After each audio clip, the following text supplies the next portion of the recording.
I'm an old hand at this, or at least I was. 30 years in the art world, most of it spent as a conservator, meticulously repairing the ravages of time and human error on canvases far older than myself. My name is Arthur Finch, and when this story begins, I was in my late 50s, a comfortable bachelor with a small apartment overlooking the Thames and a deep, almost spiritual connection to the works of the old masters. I specialized in European oils from the 17th and 18th centuries, a niche that meant I rarely dealt with modern fads or the flashier, newer pieces. My reputation at the St. Jude's Gallery was built on a foundation of quiet competence, a sharp eye, and an almost encyclopedic knowledge of pigment, brushstroke, and historical provenance. St. Jude's wasn't the biggest gallery in London, but it had a certain understated prestige, known for its carefully curated collections and rigorous authentication processes, or so we all believed. We had a small, dedicated team. There was Clara Vance, the head curator, a brilliant woman with an academic's mind and an uncanny ability to spot a promising acquisition from a mile away. Her assistant, Ben Carter, was fresh out of art history graduate school, eager and earnest, still buzzing with theoretical knowledge. And then there was me, Arthur, the man who'd spend weeks, sometimes months, in a quiet, dust-free lab under powerful microscopes, piecing together fragments of history. Our lab, tucked away in the deepest part of the gallery's basement, was my sanctuary. It was soundproof, temperature-controlled, and had every piece of technology a conservator could dream of: infrared reflectography, X-radiography, gas chromatography for pigment analysis. It was a place of quiet, methodical work, where time often seemed to warp and hours melted into a focused trance.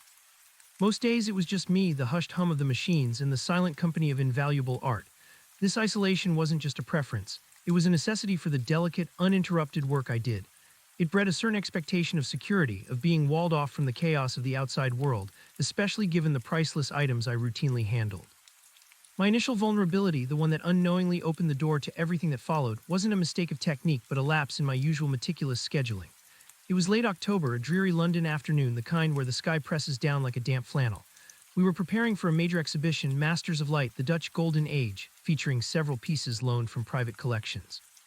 One of these, a supposed Vermeer titled The Lacemaker's Reflection, was a centerpiece, valued at an astronomical sum, reportedly over £60 million. It was arriving from a discreet auction house in Geneva. Clara had been practically vibrating with excitement for weeks. The delivery was scheduled for Tuesday, but due to a last-minute flight delay and subsequent customs hiccup, it ended up arriving late on a Friday afternoon. Everyone else had already left, eager for their weekend. Clara, always the stickler, had insisted I be there to oversee its immediate transfer to the secure lab for preliminary checks. "Just a quick visual inspection, Arthur, to make sure the crate wasn't compromised in transit," she'd said, her voice bright over the phone. "No need for a full workup until Monday." I grumbled, but I agreed. It meant an extra trip back to the gallery after I'd already gone home. The tube was emptier than usual. The gallery itself, when I arrived, felt vast and silent, the public areas already dimmed and locked. Only a few security guards were on patrol, their footsteps echoing. The Vermeer was carefully unboxed in the reception area by two silent, professional movers, then wheeled on a specialized trolley directly to my lab in the basement. I watched them go, signing the final paperwork. The security guard, old George, gave me a friendly nod as he locked the steel door behind me. "Don't work too late, Arthur," he'd called out, his voice slightly muffled. Left alone, I carefully rolled the trolley deeper into my lab, past the X-ray machine and the chemical analysis station. The painting, still encased in its climate-controlled internal frame, felt heavier than its size suggested, charged with its immense value and supposed history. I moved it to my primary inspection table, the bright overhead lights illuminating its surface. It was beautiful, undeniably so, a domestic scene rendered with exquisite detail and Vermeer's signature play of light. But even through the protective glass, something felt off. It wasn't anything I could articulate immediately. Just a whisper of an instinct, a faint discord in the visual harmony. A subtle sheen, perhaps, that wasn't quite right for linseed oil of that period.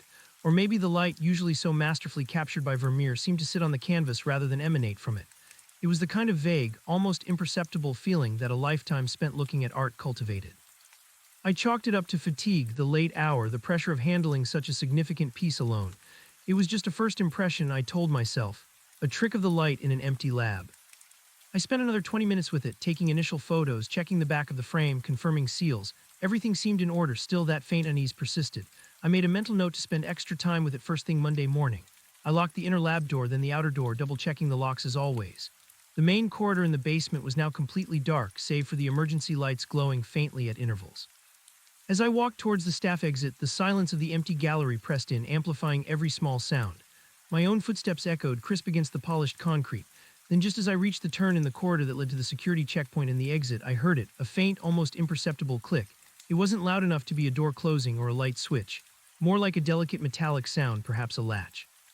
And it came from behind me, from the direction of the deeper storage areas past my lab. I stopped dead, my hand already on the security pad for the exit door. The silence that followed was absolute, heavier than before. I told myself it was George doing his rounds, maybe checking a lock, but George's footsteps were heavy, unmistakable. The sound had been far too precise, too quiet. I stood there, listening, my breath held. The hairs on my arms prickled. It was probably nothing, the building settling, a pipe creaking. It had to be. Still, the feeling that had begun with the Vermeer now tightened in my chest. That subtle discord in the visual harmony of a painting had somehow translated into a jarring note in the silence of the gallery, and it left me with a distinct, cold dread that settled deep in my stomach. I stood there, a statue carved from fear in the chilling silence of the gallery. My hand, still poised over the security pad, trembled. Every nerve ending in my body screamed at me to punch in the code, open the door, and walk out into the London night, leaving the faint click and the uneasy Vermeer behind. But 30 years of meticulous observation, of trusting my instincts, held me rooted. That click wasn't a pipe, wasn't the building settling. It had been too precise, too mechanical, and it had come from the direction of the secure storage areas past my lab, areas that should have been completely sealed and empty after hours. My mind raced, trying to find a logical explanation. George, the security guard, no, I just passed him, and his gait was heavy, his presence booming. This was quiet, almost surgical. Was it one of the movers, perhaps, having forgotten something? Unlikely. They'd signed out. They never ventured past the main reception area, let alone deep into the basement. A cold certainty began to congeal in my gut, connecting the faint discord I'd felt from the Vermeer with this new, unsettling sound. That painting, a supposed masterpiece, felt wrong. And now something else was wrong. I couldn't leave it, not yet. Not with that knot of apprehension tightening in my chest. Slowly, carefully, I pulled my hand from the security pad. The click had come from behind me, from the deeper recesses of the basement. I turned, my movements deliberate, each muscle protesting the effort. The corridor stretched out, a long tunnel of dim emergency lights and deep shadow. To my left was the heavy steel door of my lab, doubly locked. Further down, the corridor branched, leading to various storage rooms, climate-controlled vaults for overflow collections, and the archives. My heart hammered against my ribs, a frantic drum in the suffocating quiet. I forced myself to take a breath, deep and slow. I had to be careful, silent. Whoever or whatever had made that sound was still here, or had been very recently. I started walking, each step measured, my worn leather shoes making barely a whisper on the polished concrete. My eyes darted from side to side, straining to pierce the gloom. The air felt heavy, charged with a presence I couldn't quite identify. The faint hum of the gallery's climate control system was the only steady sound, a low thrumming pulse in the darkness. I passed my lab door, a familiar, reassuring bulk, but even its solidity offered little comfort now. The corridor opened up into a wider section, a sort of nexus from which several other passages branched. This was where the gallery kept its lesser-known, rarely displayed pieces or works awaiting further conservation or authentication. These rooms were usually kept locked, only accessible by specific keycards and security protocols. I stopped at the first junction, listening intently. Nothing, only the blood pounding in my ears. The silence pressed down, thick and suffocating. I focused, trying to pinpoint the origin of the click. It had seemed to come from beyond this point, deeper in. Summoning a courage I hadn't known I possessed, I ventured down one of the branching corridors. This one led to the main archive vaults, rarely accessed, holding decades of records, provenance documents, and other sensitive materials. These vaults had their own biometric and keycard systems, in addition to heavy steel doors. As I walked, I noticed something. The emergency lights in this section of the corridor seemed even dimmer than usual, flickering almost imperceptibly, casting long, dancing shadows that distorted the familiar shapes of the walls. Or was it just my imagination, amplified by fear? Then I saw it. The door to Vault 7, one of the smaller, less frequently used archive vaults, was not fully shut. It was a heavy fire-rated steel door designed to seal completely. But it was ajar by perhaps a quarter of an inch, a sliver of darkness visible where the frame met the door. And on the polished concrete floor directly in front of it, glinting faintly in the dim light, was a tiny, almost invisible speck of what looked like metal shaving. My breath hitched. That was the click. A metallic latch, a lock. Someone had been here. Someone had opened Vault 7, and they hadn't bothered to close it completely. Or perhaps they couldn't. A fresh wave of dread washed over me, colder and more potent than before. This was George on rounds. This wasn't a pipe. This was a breach. My mind, usually so methodical, reeled. Burglary, but why Vault 7? It held historical documents, old ledgers, not artwork. Was it a diversion, or was there something else in there, something invaluable that I wasn't aware of? I approached the door cautiously, my heart thumping a frantic rhythm. I didn't have a weapon, nothing but my wits and the fragile hope that whoever was here had left. The small metallic shaving glinted again as I got closer. It looked like a fragment of a key or a lock pick. I nudged the door gently with my foot. It swung inward, silent and smooth, revealing a cavernous, dark room within. I peered inside, my eyes straining. Rows of metal shelving, packed with archival boxes, stretched into the blackness. The air was cool, dry, and smelled faintly of old paper and dust. "Hello," I whispered, my voice raspy, a pathetic attempt to gauge if anyone was inside. My voice echoed, then faded into the oppressive silence. No response. I didn't dare go in, not alone, not in the dark. My phone, I fumbled in my pocket, pulling out my mobile. The screen glowed, a comforting beacon. My first instinct was to call George security, but what if George was compromised? What if he was part of it? The thought was jarring, betraying my long-held trust in the gallery's staff. But the chill I felt told me to trust no one. I took a shaky breath and dialed Clara Vance's number. She was head curator, ultimately responsible. It rang once, twice. Just as I was about to hang up, thinking she wouldn't answer so late on a Friday, her sleepy voice came through. "Arthur, is everything all right? It's past midnight." "Clara, I think we have a problem," I whispered, my voice low and urgent. "I'm still in the basement. I just heard a noise in one of the archive vault doors, Vault 7, it's open. And there's a metallic shaving on the floor, like a pick fragment." There was a beat of silence on the other end, then a sharp intake of breath. "Open Vault 7, Arthur, are you sure? Did you go inside?" Her voice, though still hushed, had lost all traces of sleepiness, replaced by a sudden, intense focus. "No, I just pushed it ajar. It's dark in there. I haven't gone in. I called you first. And then there's something else, Clara, about the Vermeer. I know it's just a first impression, but it feels off. I can't explain it yet, but there's a discord, a subtle wrongness about it." Another silence, longer this time. I could almost hear her mind whirring, connecting the dots. "The Vermeer," she finally said, her voice strained. "Arthur, this is serious. Do not under any circumstances go further into that vault. Do not touch anything. Stay exactly where you are, near your lab. I'm calling George now and I'm on my way in. I want you to tell him exactly what you told me, but wait for me to get there before you let him do anything drastic." Her instruction to wait for me before letting George do anything drastic struck me as odd. Was she worried about George's judgment or something more? The vague distrust I'd felt earlier towards George resurfaced. Clara, usually so trusting, now seemed to share my apprehension.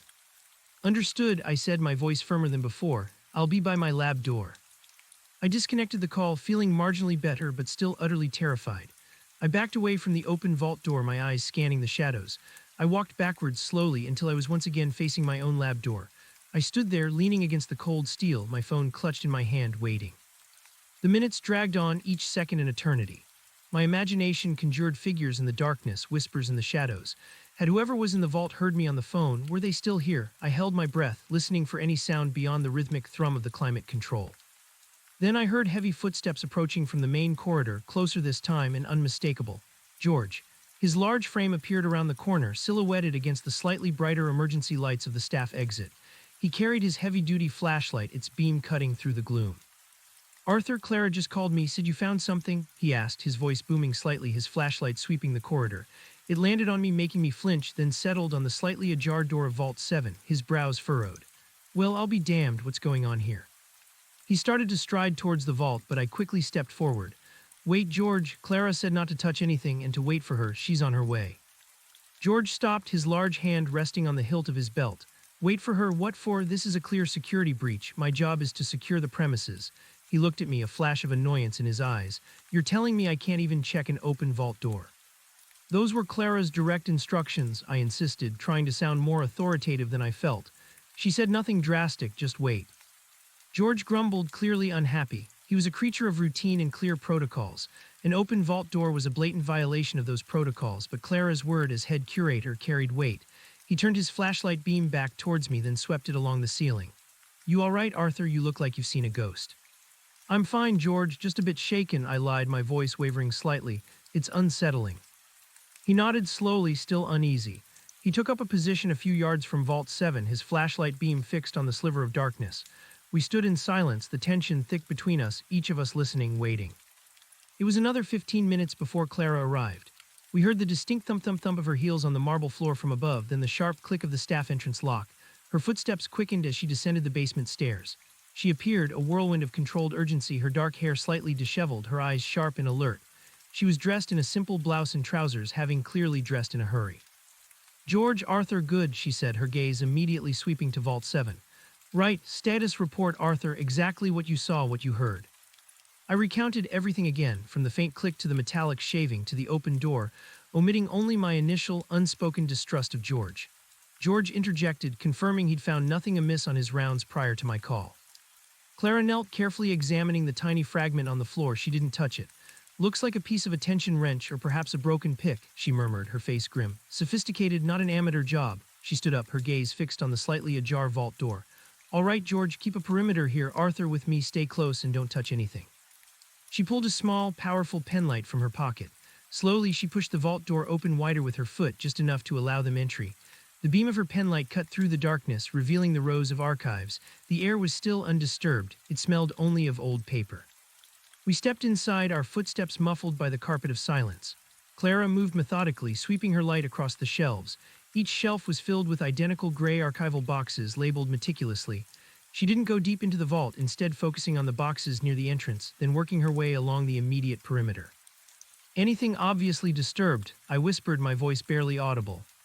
She shook her head. Not that I can tell at a glance. Everything seems in place. No boxes pulled out, no scattered papers. Her light paused on one particular shelf near the back of the small vault. This is odd.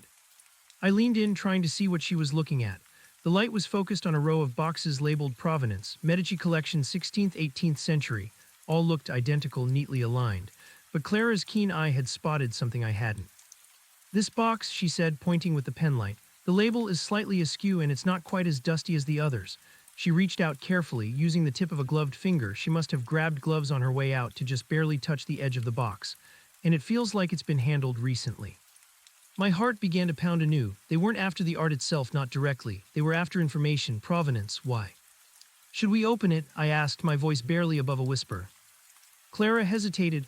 No, not yet. This is a crime scene now. We need forensics, but it looks like they were after specific documents, not just random information. The Medici collection, that's a vast, well-documented collection. What could possibly be so vital here? She stepped back, her face a mask of deep concern.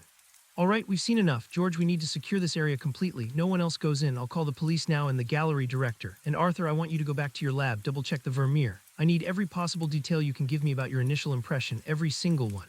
And I want you to start documenting your full examination from this moment. We're not leaving anything to chance. Her instructions were clear, authoritative, and brought a strange sense of focus. I felt a surge of professional duty override my fear. This was something I could do, I could examine, I could analyze. We exited the vault. George immediately began to cordon off the area around Vault 7 with yellow tape and placed a security camera on a tripod, angling it towards the door. Clara pulled out her phone, her fingers flying across the screen, already dialing. I returned to my lab, the familiar surroundings now tinged with a new urgency. I locked the inner door behind me, then the outer door. The Vermeer, still on its inspection table, seemed to glow under the bright overhead lights, its beauty now laced with a sinister undertone. I pulled on my white lab coat, my hands shaking slightly. My first task, document everything. I pulled out my logbook, noting the exact time, the discovery of the open vault, Clara's instructions. Then I turned to the painting. I began with a thorough visual inspection using a magnifying lamp. I looked at the brushstrokes, the color palette, the craquelure, the network of fine cracks that develops on old paintings. Vermeer's technique was famously meticulous, his use of light unparalleled. As I studied it, the initial vague unease sharpened into something more concrete. The craquelure, for instance, it was present, yes, but it seemed too uniform, like an old piece of fabric that had been perfectly preserved rather than aged organically. Old paintings, especially oils, develop a unique pattern of cracks over centuries, influenced by pigment, canvas, environment. This craquelure, while convincing, lacked the nuanced individuality I expected from a genuine 17th century masterpiece. It was too perfect. Then there was the varnish. It had a peculiar sheen, a synthetic crispness that felt out of place. Traditional natural resin varnishes, even when expertly applied and aged, have a different optical quality. This looked almost too clear, too reflective. I moved to the back of the painting, inspecting the canvas stretcher and the original tacking margins. The wood of the stretcher looked genuinely old, its joins expertly crafted. The canvas itself was period-appropriate linen, woven with a fineness typical of Dutch masters. But on closer inspection, there were faint, almost invisible signs of tampering around the edges. Tiny, minute disturbances in the weave near where the canvas met the stretcher. As if it had been removed and then restretched, perhaps more than once. This wasn't unheard of for conservation, but it was unusually pristine for a painting of its supposed age. I took out my specialized conservation camera, attaching a macro lens, and began taking high-resolution photographs of every square inch. The signature, the areas of detail, the general composition, the edges, the back. Each image would be cross-referenced with my notes. Next, I moved to infrared reflectography. This technique allows us to see through the paint layers to the underdrawing or earlier versions of the composition. If this was a genuine Vermeer, I would expect to see a confident, perhaps minimalist, underdrawing typical of the period, or even direct painting without extensive preparatory sketches, as was sometimes his practice. I set up the equipment, adjusting the camera and light source. The monitor flickered to life, displaying the painting's hidden layers. My heart beat faster as I began to scan. What I saw sent a jolt of alarm through me. There was an underdrawing, yes, but it wasn't what I expected. It was hesitant, almost sketchy, with multiple tentative lines that didn't quite match the confident final brushwork. More importantly, the style of the underdrawing itself seemed anachronistic. It lacked the characteristic freedom and surety of a 17th century hand.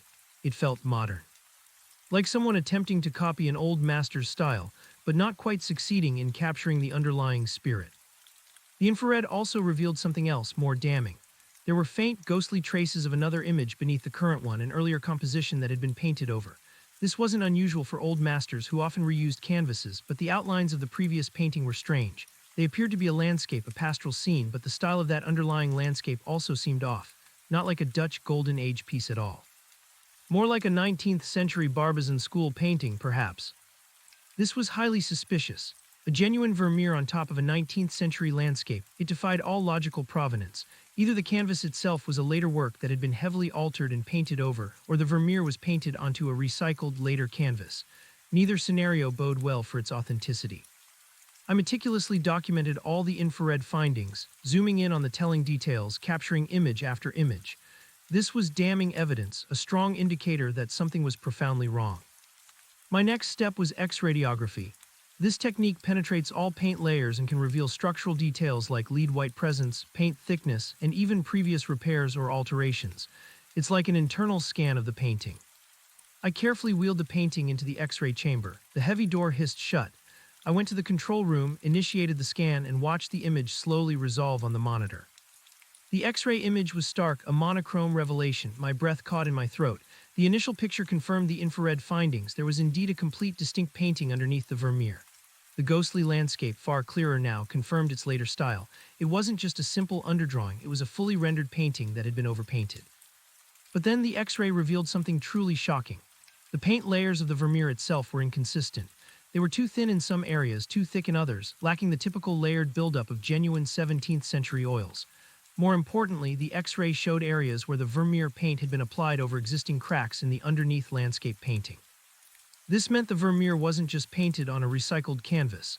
It was painted after the underlying painting had already aged and developed its own craquelure. This was conclusive.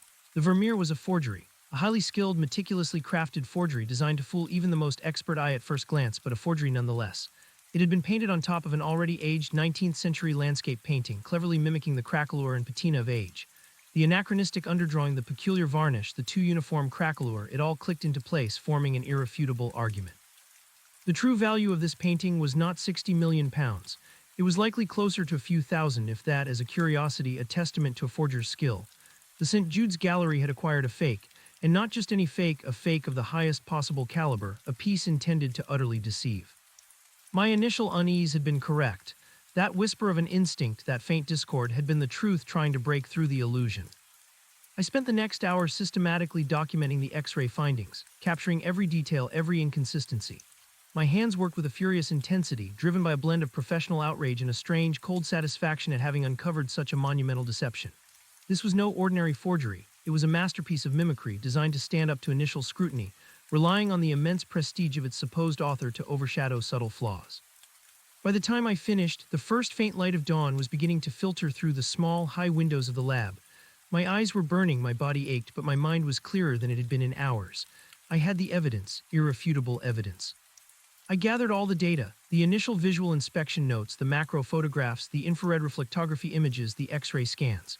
I compiled a preliminary report detailing my findings, outlining the anachronisms, the inconsistencies, the conclusive evidence of a 19th century landscape beneath the supposed Vermeer.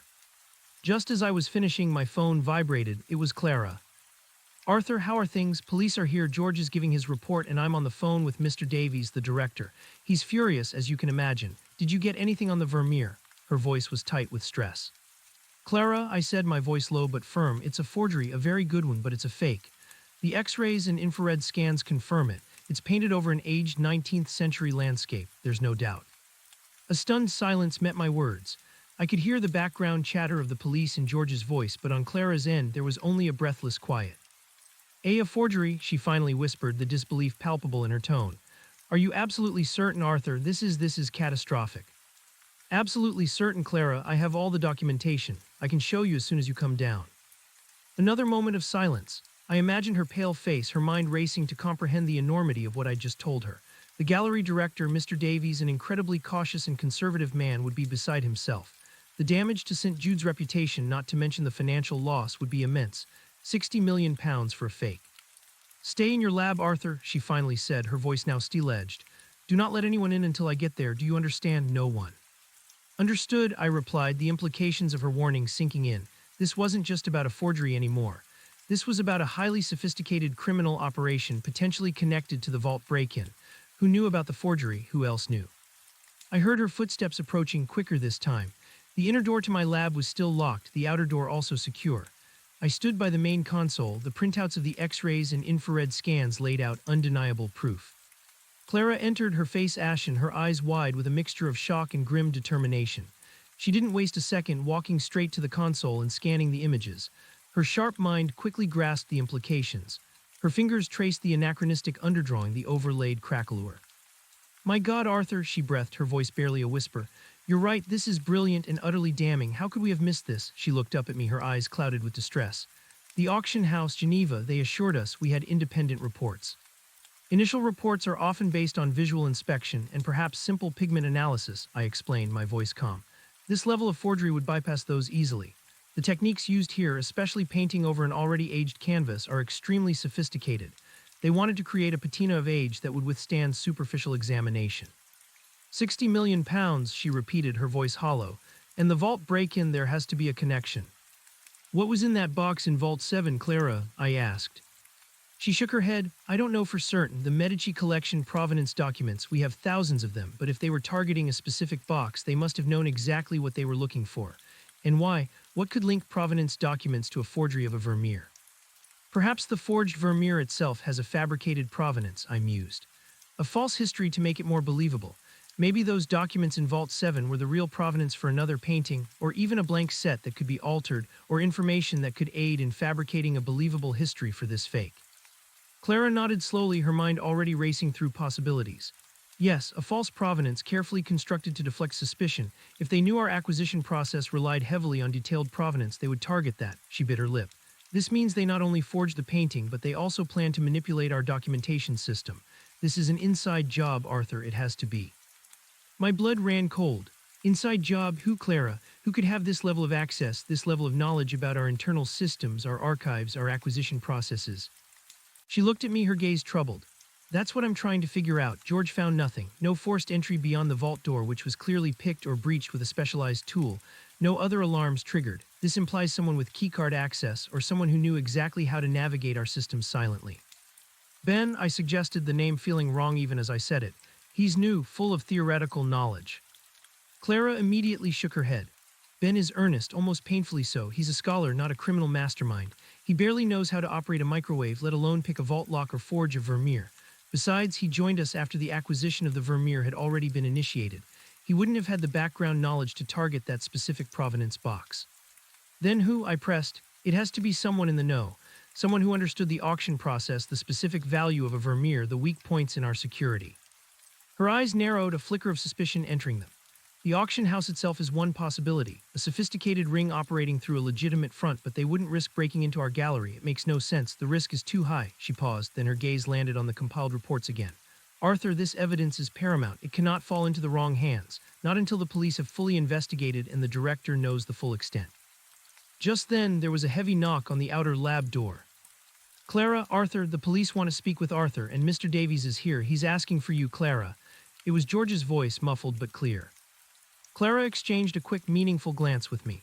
Right, Arthur, lock everything up again. Put these reports in the data drive in the secure, fireproof safe in the back. Do not show these to anyone yet, not even the police, until I've had a chance to brief Mr. Davies. This is delicate. We need to control the narrative, especially with the media. A £60 million forgery isn't just a scandal, it's a reputational disaster. I nodded, understanding the gravity of the situation. The gallery's future, Clara's career, even my own, hung in the balance. As Clara headed for the outer door, I quickly gathered all the physical printouts and secured the data drive. I walked to the back of the lab to a small hidden wall safe, one designed for the most valuable of my conservation tools and sensitive documents. I opened it, placed the evidence inside, and locked it. No one would find it there. Clara opened the outer lab door, stepping out to face George, the police, and presumably Mr. Davies. I heard the murmur of voices, then the sharper tones of authority. I took a deep breath. My work here was done for now. The Vermeer was locked away, its true nature exposed. But the bigger mystery, the people behind this elaborate deception and their connection to the vault break-in, remained. And a chilling thought began to settle in my mind. If this was truly an inside job, if someone within the gallery had orchestrated this, then who could I trust? The quiet sanctuary of my lab, the place I thought was walled off from the chaos, now felt like the very epicenter of a brewing storm. My life, once so predictable, had just taken a very dark and dangerous turn.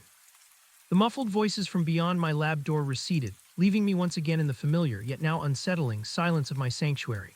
I stood for a moment, listening to the fading sounds of Clara's urgent directives, George's heavy replies, and the authoritative tones of the police.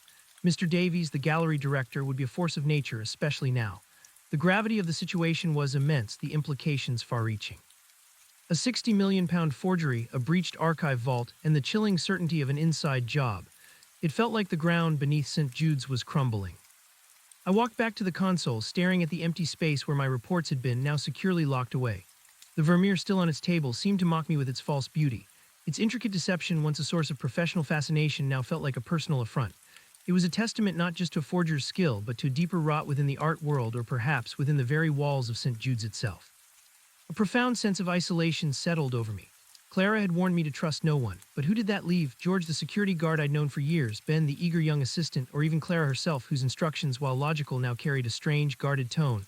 The questions spun in my mind, each one leading to more uncertainty. My comfortable, methodical world had been ripped apart, replaced by a labyrinth of suspicion. I decided my immediate course of action was to continue my conservation duties, but with an altered perspective. I would operate with extreme caution, observing everything, trusting nothing at face value. I needed to understand the scope of this deception and perhaps find a clue that the police or even Clara might miss. My skills, honed over decades, were uniquely suited to uncovering hidden truths. My first thought was to re-examine the provenance documents Clara had mentioned, the ones ostensibly in the handled box in Vault 7. If the forgers were creating a false history for the Vermeer, understanding how they did it could expose more of their network. But I couldn't access the vault now. It was a crime scene. Instead, I turned my attention back to the Vermeer itself. It was locked away in the safe, but I had all my high-resolution digital images. I began meticulously reviewing them, pixel by pixel, searching for any detail I might have overlooked in my initial frantic examination. I zoomed in on the signature, the individual brushstrokes, the subtle textures of the craquelure. I cross-referenced the unique patterns of the underlying 19th century landscape revealed by the X-ray with known artists of that period. If I could identify the original artist of the overpainted work, it might provide another thread to pull. Hours passed in a focused trance. The police, I knew, would be questioning everyone. Clara would be dealing with Mr. Davies' damage control and the impending media storm. I was glad to be tucked away, hidden in my lab, doing what I did best, dissecting the physical truth of a painting. I finally identified a few telltale brushstroke characteristics in the X-ray image of the underlying landscape. They were subtle, but suggested the Barbizon school, as I'd initially suspected, perhaps even a lesser-known follower of Corot or Rousseau. This was significant. If the original painting was identifiable, even to a minor artist, it meant the forgers hadn't just used a random old canvas. They had likely acquired a specific, albeit not extremely valuable 19th century work to serve as their base, likely because its age and existing craquelure lent themselves well to their deception. This required planning, resources, and a deep knowledge of art history and materials. It wasn't just a forger, it was an entire operation. I compiled these new findings into a separate internal memo saved to a secure encrypted drive. I wouldn't share it until Clara gave the word. The less information floating around, the better. Just as I finished, there was a sharp rap on my outer lab door. This time it wasn't George. "Arthur, it's Ben. Clara sent me down. The police want to speak with you again." Ben's voice, usually bright, sounded subdued, almost nervous. I unlocked the inner door, then the outer. Ben stood there, looking pale and a little wide-eyed. He was a young man, earnest, with a perpetually rumpled tweed jacket and a mop of unruly brown hair. He clutched a binder to his chest. "They're taking statements from everyone," he explained, his eyes darting around my lab, clearly taking in the high-tech equipment and the quiet hum of the machines. "Mr. Davies is not happy. He's talking about a full independent audit and possibly a complete lockdown of all acquisitions." I can imagine, I said, my voice neutral. Where are the police? Upstairs in the director's office. Clara said to tell you to bring your notes from the initial examination. She stressed, only the initial visual notes, Arthur. She said she'd brief you when you got up there. He lowered his voice. She seemed really stressed, more than I've ever seen her. Clara's specific instruction, only the initial visual notes, reinforced her caution. She wanted to control the flow of information. She didn't want the police to know about the full extent of the forgery evidence yet, perhaps until Mr. Davies had fully absorbed the impact. This meant I needed to be careful. Right, I said, pulling out my basic logbook with only my first impressions and visual observations. The real damning evidence was safe in the wall vault. Lead the way, Ben. As we walked through the now brightly lit corridors filled with uniformed officers and plainclothes detectives, I felt a knot of anxiety tighten in my stomach. The gallery, usually a place of quiet contemplation, now buzzed with a tense, almost oppressive energy. The beautiful artworks on display seemed to observe the chaos with silent judgment. We passed Vault 7. The yellow tape was stark against the polished concrete, and a uniformed officer stood guard. A forensic team in white suits was meticulously dusting for prints. The scale of the investigation was immense.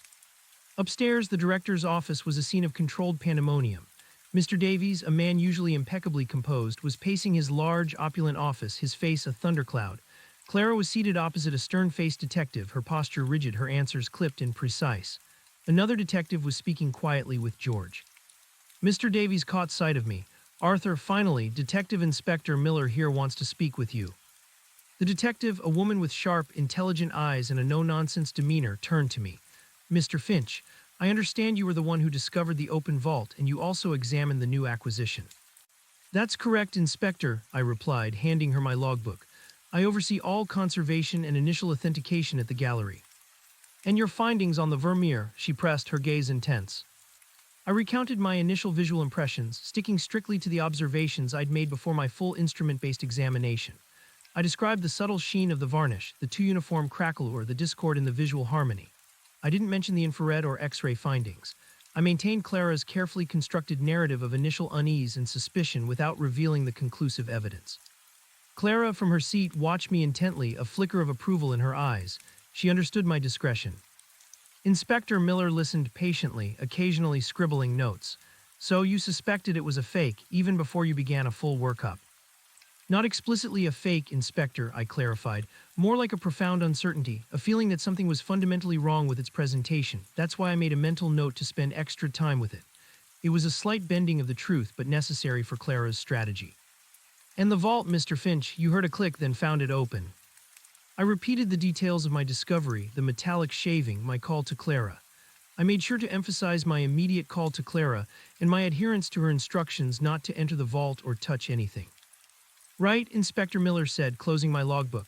Thank you, Mr. Finch. We'll be in touch if we need anything further from you. For now, we'll need a full inventory of what was in Vault 7 and a complete security audit of the entire premises.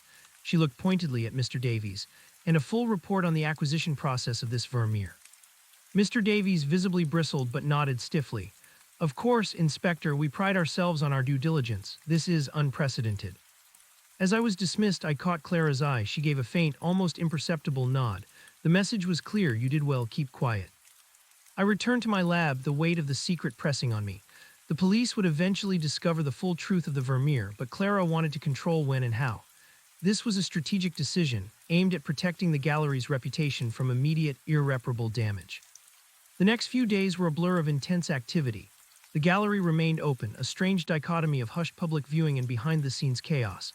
The police conducted extensive interviews, reviewed security footage, and initiated a full forensic sweep. Vault 7 was thoroughly examined, and Clara, with Ben's assistance, began the daunting task of auditing its contents. I kept to my lab, ostensibly carrying on with my normal conservation duties, but my senses were heightened. I noticed George, usually jovial, was unusually quiet, his eyes shadowed with worry. Ben, though still earnest, seemed more withdrawn, constantly on his phone, looking up facts and cross-referencing information about provenance and auction houses. Clara was a whirlwind, tireless and relentless, her mind clearly working overtime. The Vermeer remained locked in my safe, its true identity a guarded secret. I spent hours reviewing my digital files, comparing details of the forgery to known works, trying to find any signature, any peculiar quirk that might identify the forger. I created a comprehensive digital file, cross-referencing everything, building a profile of the artists behind this elaborate deception. One afternoon, a few days after the incident, Clara called me to her office. It was the first time we'd had a chance to speak alone since the initial discovery. Her office, usually filled with stacks of art books and catalogs, now felt sparse, almost austere. Arthur, she began, her voice low, I've been in contact with the auction house in Geneva. They are predictably furious. They claim their authentication process was impeccable, including pigment analysis and independent expert reports. Which means, I interjected, the forgers were sophisticated enough to bypass standard tests. Pigment analysis can be tricky. They could have used period-appropriate pigments or even carefully faked their composition. And the initial expert reports would have relied heavily on visual assessment, which, as we've seen, this piece was designed to fool. Clara nodded, her fingers drumming softly on her desk.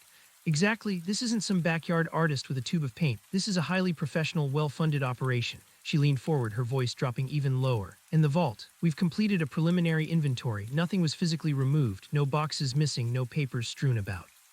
So they were looking for information, not objects, I concluded. And they found it. What was in that Medici provenance box? That's the peculiar part, Clara said, her brow furrowed. The box itself contains a ledger, a detailed inventory of the Medici family's art acquisitions from the mid-17th century. It's incredibly valuable historically, but not something you'd steal for a quick buck. And none of the pages appear to have been ripped out or altered, no obvious signs of tampering within the ledger itself.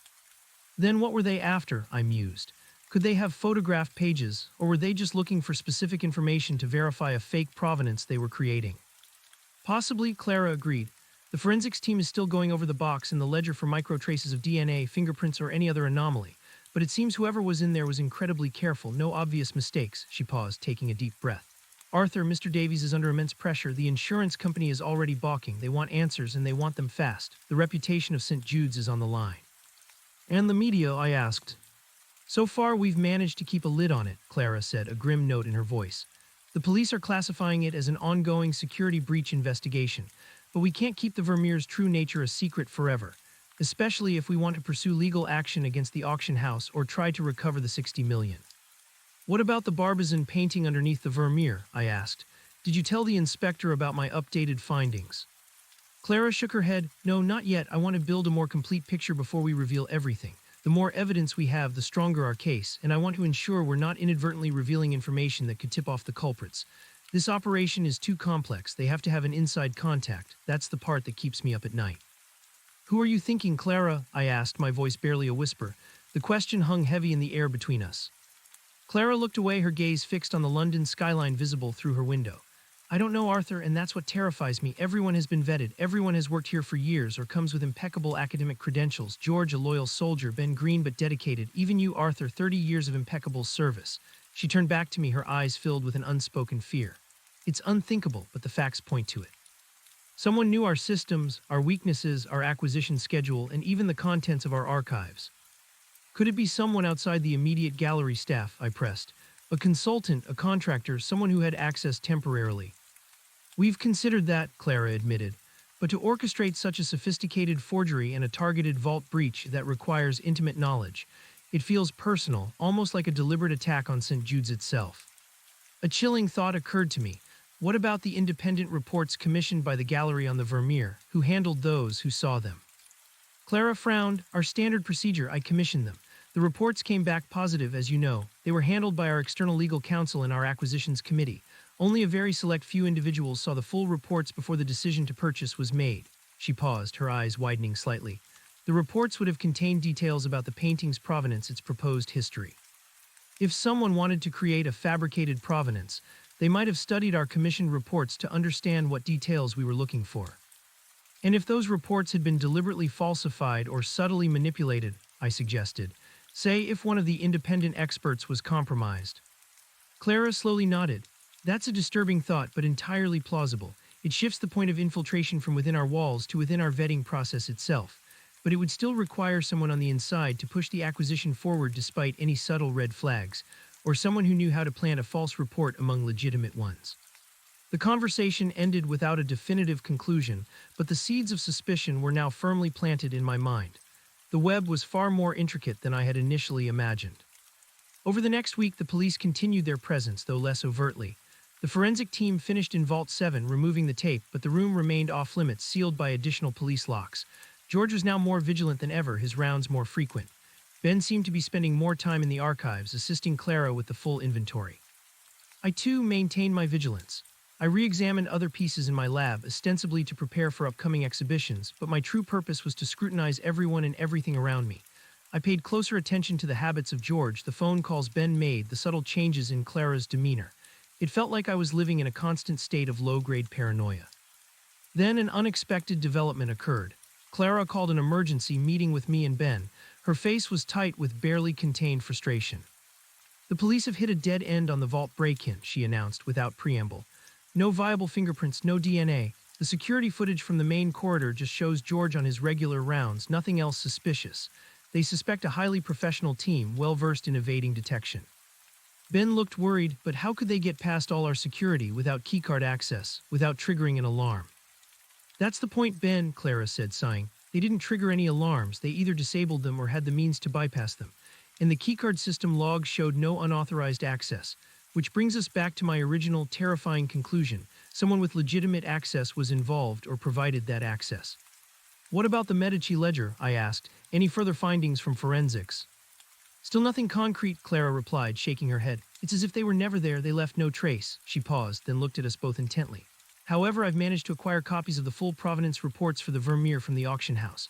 Our legal team is reviewing them now, but I wanted us to look at them first. Arthur, you know provenance documents better than anyone. Ben, your recent academic studies will bring a fresh perspective." She laid out several thick binders on the conference table. They contained photocopies of old letters, bills of sale, export permits, and expert opinions, a veritable paper trail supposedly stretching back to the 17th century, detailing the painting's journey through various European collections. "These are the documents that convinced us," Clara said, her voice heavy with self-recrimination. "They seemed impeccable, every detail, every connection meticulously traced." We spent the rest of the day poring over the documents. It was tedious work, cross-referencing names, dates, locations, looking for inconsistencies, anachronisms, or anything that felt off. Ben, with his encyclopedic knowledge of historical art patrons and collecting trends, was surprisingly adept at spotting subtle historical discrepancies. "This here," Ben pointed to a faded letter, supposedly from a 17th century Dutch merchant, discussing the sale of a painting. "The handwriting style is a little too clean for the period, and the watermark, I've seen this type of paper in the 18th century, but it would be rare in the 17th. Not impossible, but a slight deviation." His observation was insightful. I leaned closer, examining the details. Ben was right. The watermark, though subtle, did seem a little too modern for a truly 17th century document. It was a minor point, easily overlooked, but it was a crack in the facade. "Excellent, Ben," Clara said, a flicker of hope in her eyes. "Keep going, Arthur, anything from your end?" I was focused on the names listed in the provenance. One name in particular kept resurfacing, a certain Count Armand Dubois, supposedly a prominent collector in the late 19th century who had acquired the Vermeer from a distinguished Parisian family. The documents detailing his ownership seemed robust, with bills of sale and letters of authentication from known art historians of the time. But as I scrutinized them, something bothered me. "This Count Dubois," I mused. "His collection is well documented. He was known for his Impressionist and Post-Impressionist holdings, not really Dutch Golden Age.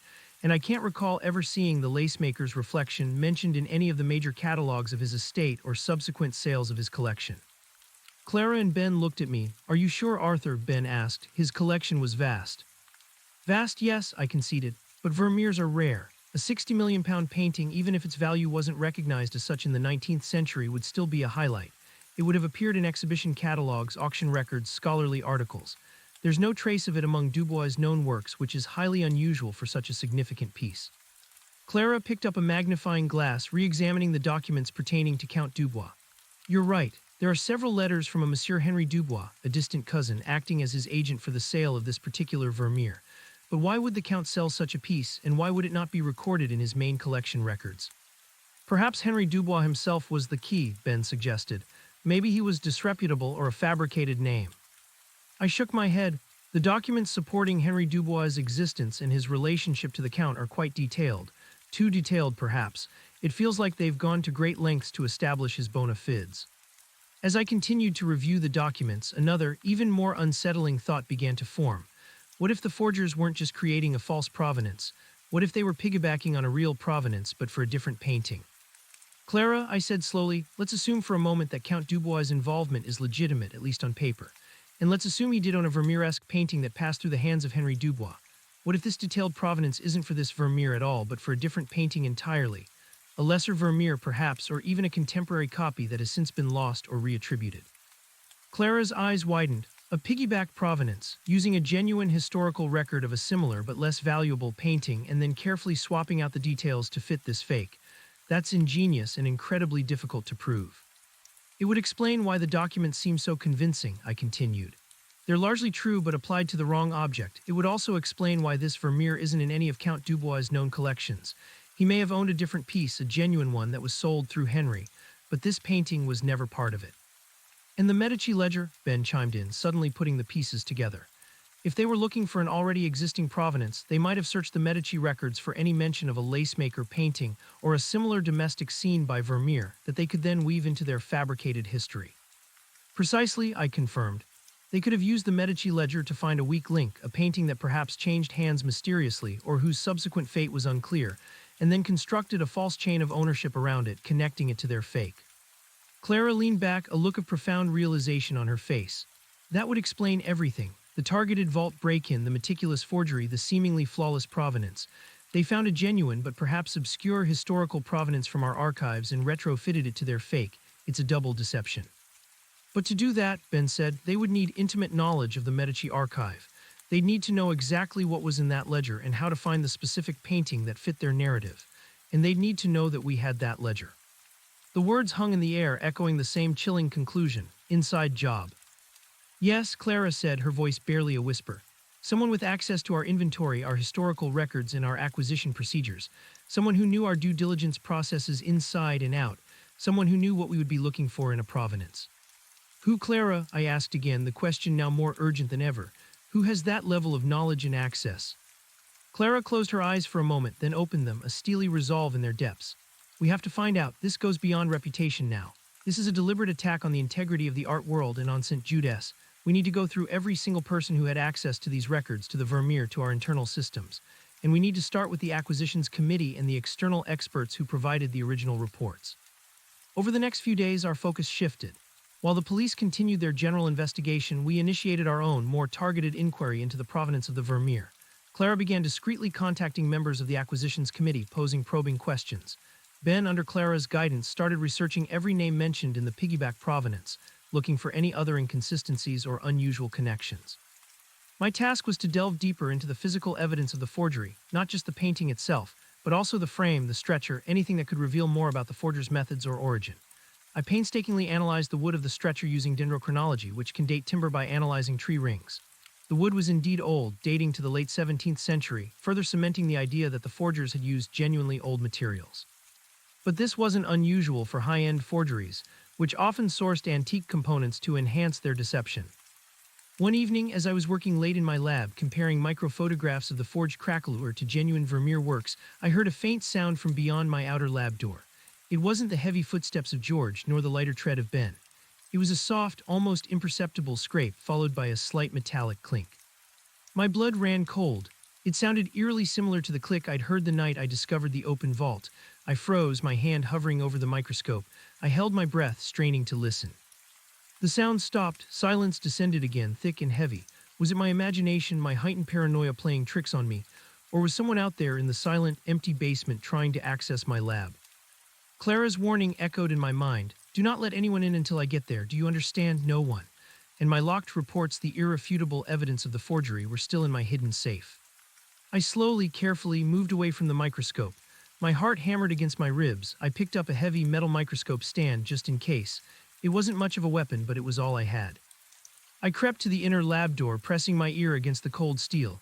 Nothing, only the faint hum of the climate control. Then I heard it again, a faint, almost imperceptible scratching sound coming from the outer lab door. It sounded like someone was trying to pick the lock. My breath hitched. They were here, the people behind the forgery, the vault break-in. They knew I had the evidence, or they suspected. I backed away from the door, my mind racing. I couldn't call Clara. My phone was in my lab coat, hanging by the console, too far away. I couldn't risk making any noise. The scratching continued, steady, methodical. It was clearly the work of a professional. The gallery's security was good, but not impenetrable against someone with this level of skill and inside knowledge. I looked around my lab, desperate. My eyes fell on a small, red emergency alarm button, usually used in case of fire or a chemical spill. It was connected directly to the main security office and theoretically to the police. But would it be too late? Would they get to me before help arrived? The scratching intensified slightly, a new, subtle click indicating progress. They were close. I made a split-second decision. I couldn't just stand here and wait. I needed to act. My gaze flickered to the heavy steel door of the X-ray chamber. It was soundproofed and locked from the inside. If I could get inside, lock myself in, I might buy myself some time. I moved with silent urgency, clutching the microscope stand. I reached the X-ray chamber door, fumbling with the latch. It swung open silently. I slipped inside, pulling the heavy door shut behind me.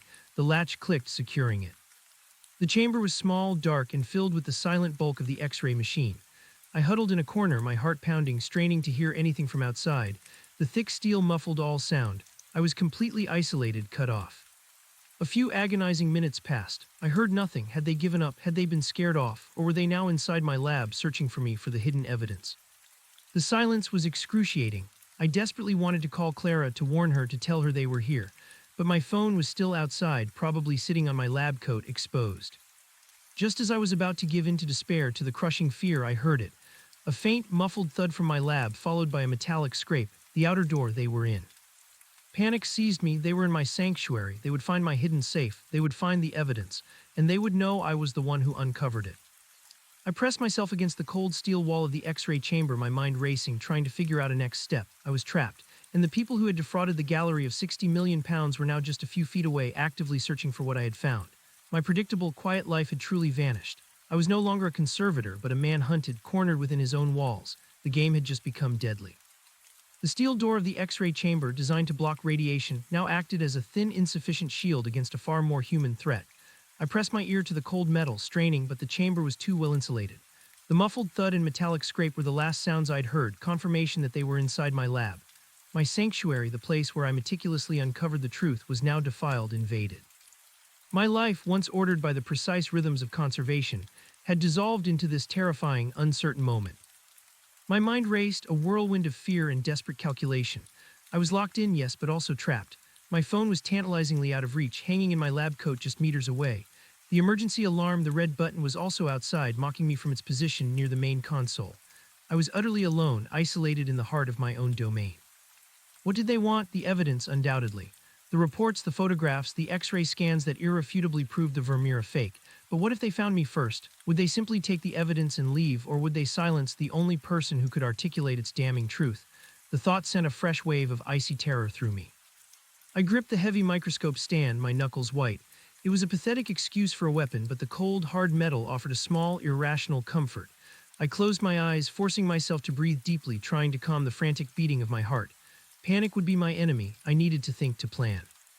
The silence from beyond the chamber door stretched, oppressive and unnerving. Had they found the safe? Was it already too late, or were they meticulously searching, aware that I might still be in the vicinity? They were professionals. They wouldn't overlook anything. After what felt like an eternity, but was probably only a few minutes, I detected a faint shift in the air, a subtle vibration in the floor beneath my feet. It was almost imperceptible, but it indicated movement. Someone was indeed still in my lab. I pictured the layout of the room. The main work area, the microscope, the console, the painting on its table. Then the storage shelves, the chemical cabinets, the smaller analytical machines, and then the hidden safe, cunningly disguised behind a false panel in the back wall. It was meant to be inconspicuous, blend seamlessly with the wall.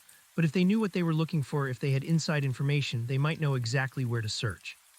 A new sound, faint but distinct, reached me. A low, rhythmic rasping, not a lockpick this time, but something else. It sounded like metal against metal, scraping, grinding. What could they be doing? A terrifying thought crystallized in my mind, the safe. They weren't just picking locks, they were trying to force it open. The rasping was the sound of tools being applied to its reinforced steel. My blood ran cold. The safe was robust, fireproof, designed to withstand a professional assault for a significant period, but not indefinitely. And certainly not against someone who knew exactly where to target it. My options were grim. I could stay hidden, wait for them to leave, hoping they wouldn't find me. But if they managed to open the safe, the evidence would be gone and I would have failed Clara, failed the gallery. Or I could try to escape, trigger the alarm, somehow alert security. But that would mean confronting them, putting myself in direct danger. I thought of Clara's steely determination, Mr. Davies' outrage, the gallery's reputation hanging by a thread. I thought of the audacity of the forgers, the depth of their deception. I couldn't let them win. A plan, reckless and desperate, began to form. I had to create a distraction, something loud enough to alert George or anyone else who might still be in the building. The X-ray machine. It was a powerful piece of equipment, not designed to be a weapon, but it had a significant electrical hum when powered on and a distinctive whir as the tube moved. If I could activate it, especially its diagnostic cycle, it might create enough noise to draw attention. But to do that, I would have to get out of the chamber, reach the control panel, and activate the machine. And they were just outside. I took a deep, fortifying breath. It was a gamble, but staying put felt like a slow capitulation. I slowly, silently unlatched the heavy steel door of the X-ray chamber. It swung inward without a sound. I peered out, my heart pounding in my ears. My lab was plunged into semi-darkness. The main overhead lights were off, replaced by the faint glow of the emergency exit signs and the flickering standby lights of my equipment. The air was colder, stiller, and the rasping sound was louder now, confirming my fear. It was coming from the back of the lab, near the wall safe. I saw two figures, silhouetted against the faint light, bent over the wall. They wore dark clothing and their faces were obscured by balaclavas. One was clearly working on the safe, while the other stood guard, scanning the room. My heart leaped into my throat as the guard figure slowly turned, his gaze sweeping towards the X-ray chamber. I instinctively recoiled, pulling the door almost shut, leaving just a sliver of an opening. Had he seen me, I pressed myself against the inside wall, barely daring to breathe. My imagination conjured 1,000 horrors. The silence that followed was agonizing. Then I heard a low, muttered instruction from the guard. The rasping stopped. Footsteps, heavy and deliberate, moved towards the chamber. They knew I was here. Panic threatened to overwhelm me. I was cornered, trapped. I pressed harder against the wall, trying to become one with the shadows. My hands trembled around the microscope stand. The footsteps stopped right outside the X-ray chamber door. I heard a faint sniff, as if someone was testing the air. Then a low chuckle devoid of humor, chilling in its implication. "Come out, Mr. Finch," a voice said, low and gravelly. "We know you're in there. Don't make this harder than it has to be." My blood ran cold. They knew my name. This wasn't a random break-in. This was targeted. They knew who I was and presumably what I had discovered. This was the inside job now manifest. I didn't answer. My mind raced. If I came out, I was at their mercy. If I stayed in, they would eventually force their way in or simply wait for me. "We just want the files, Arthur," the voice continued, a new, almost persuasive tone. "Hand them over and no one gets hurt. You don't want to be a hero. This is bigger than you, bigger than this gallery." "You defrauded this gallery of 60 million pounds, I shouted, my voice trembling but rising with indignation. The words burst out of me, born of outrage and fear. "You think I'll just hand over the evidence?" A moment of silence. Then a sigh. "Foolish man, you think you can stop us. We already have what we need from the vault. This is just insurance. Don't make us regret leaving you alive." "Insurance?" I scoffed, trying to sound braver than I felt. "You mean you're here to clean up your mess?" Suddenly, the chamber door was violently shoved open. I was caught off guard, scrambling back. The guard, a burly figure, stood silhouetted against the dim light of the lab, a glint of metal in his gloved hand. It was a crowbar. "Last chance, Arthur," he snarled, stepping into the chamber. "Where are the files?" The other figure, the one who had been working on the safe, now stood in the doorway, blocking my escape. They were both tall, well-built. I was a man of science, not a fighter. My eyes darted around the chamber, the X-ray machine. The control panel for it was to my left, just behind the first intruder. In a desperate, adrenaline-fueled move, I swung the microscope stand, aiming for the burly guard's crowbar. The metal clanged loudly as the stand connected, jarring his hand. He grunted in surprise, stumbling back a step. "Get him!" the second intruder yelled, rushing forward. This was my chance. With a surge of strength, I dodged past the first guard, who was momentarily stunned. I lunged for the X-ray machine's control panel, frantically hitting buttons. I knew the sequence from years of use. Power, diagnostic, start. A low hum filled the chamber, growing quickly into a resonant whir. The X-ray tube began to move, cycling through its calibration. The sudden, unexpected noise, amplified by the confined space, was deafening. The two intruders froze, momentarily disoriented by the piercing sound. "What the hell is that?" the second one shouted over the noise.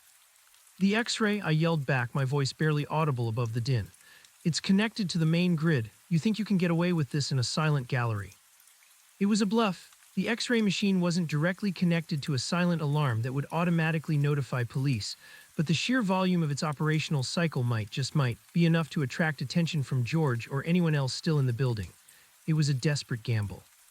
The burly guard recovered first. "He's trying to alert someone. Stop him," he lunged at me. I ducked, narrowly avoiding his grasp, and scrambled out of the chamber, past the second intruder, who was now grappling with the concept of the noisy machine. I burst into my lab, leaving the X-ray's piercing whir to echo behind me.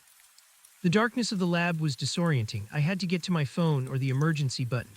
My lab coat, where my phone was, hung on a hook near the main console. I ran towards it, stumbling over a discarded piece of equipment. He's getting away, I heard from behind me, footsteps pounded.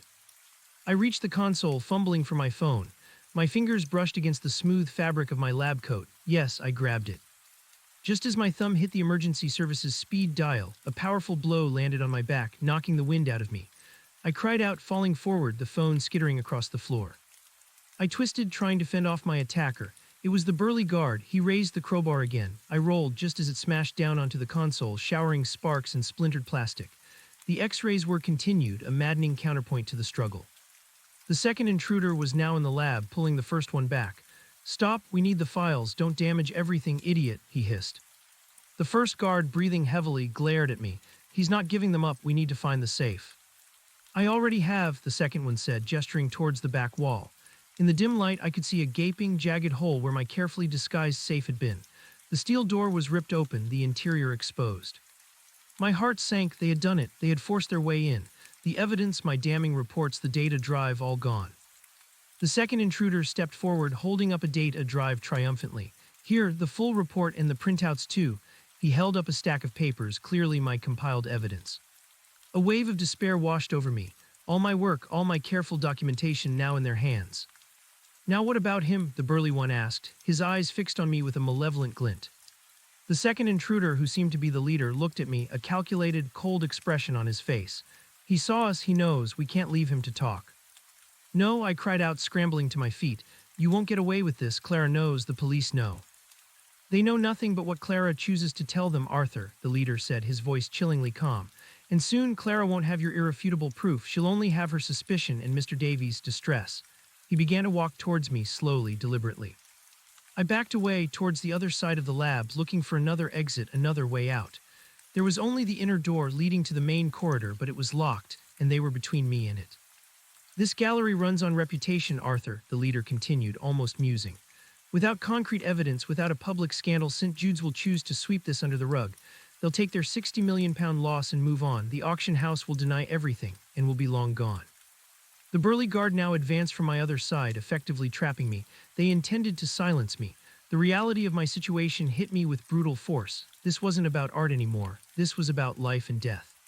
Suddenly, a loud, insistent knocking echoed from beyond the inner lab door.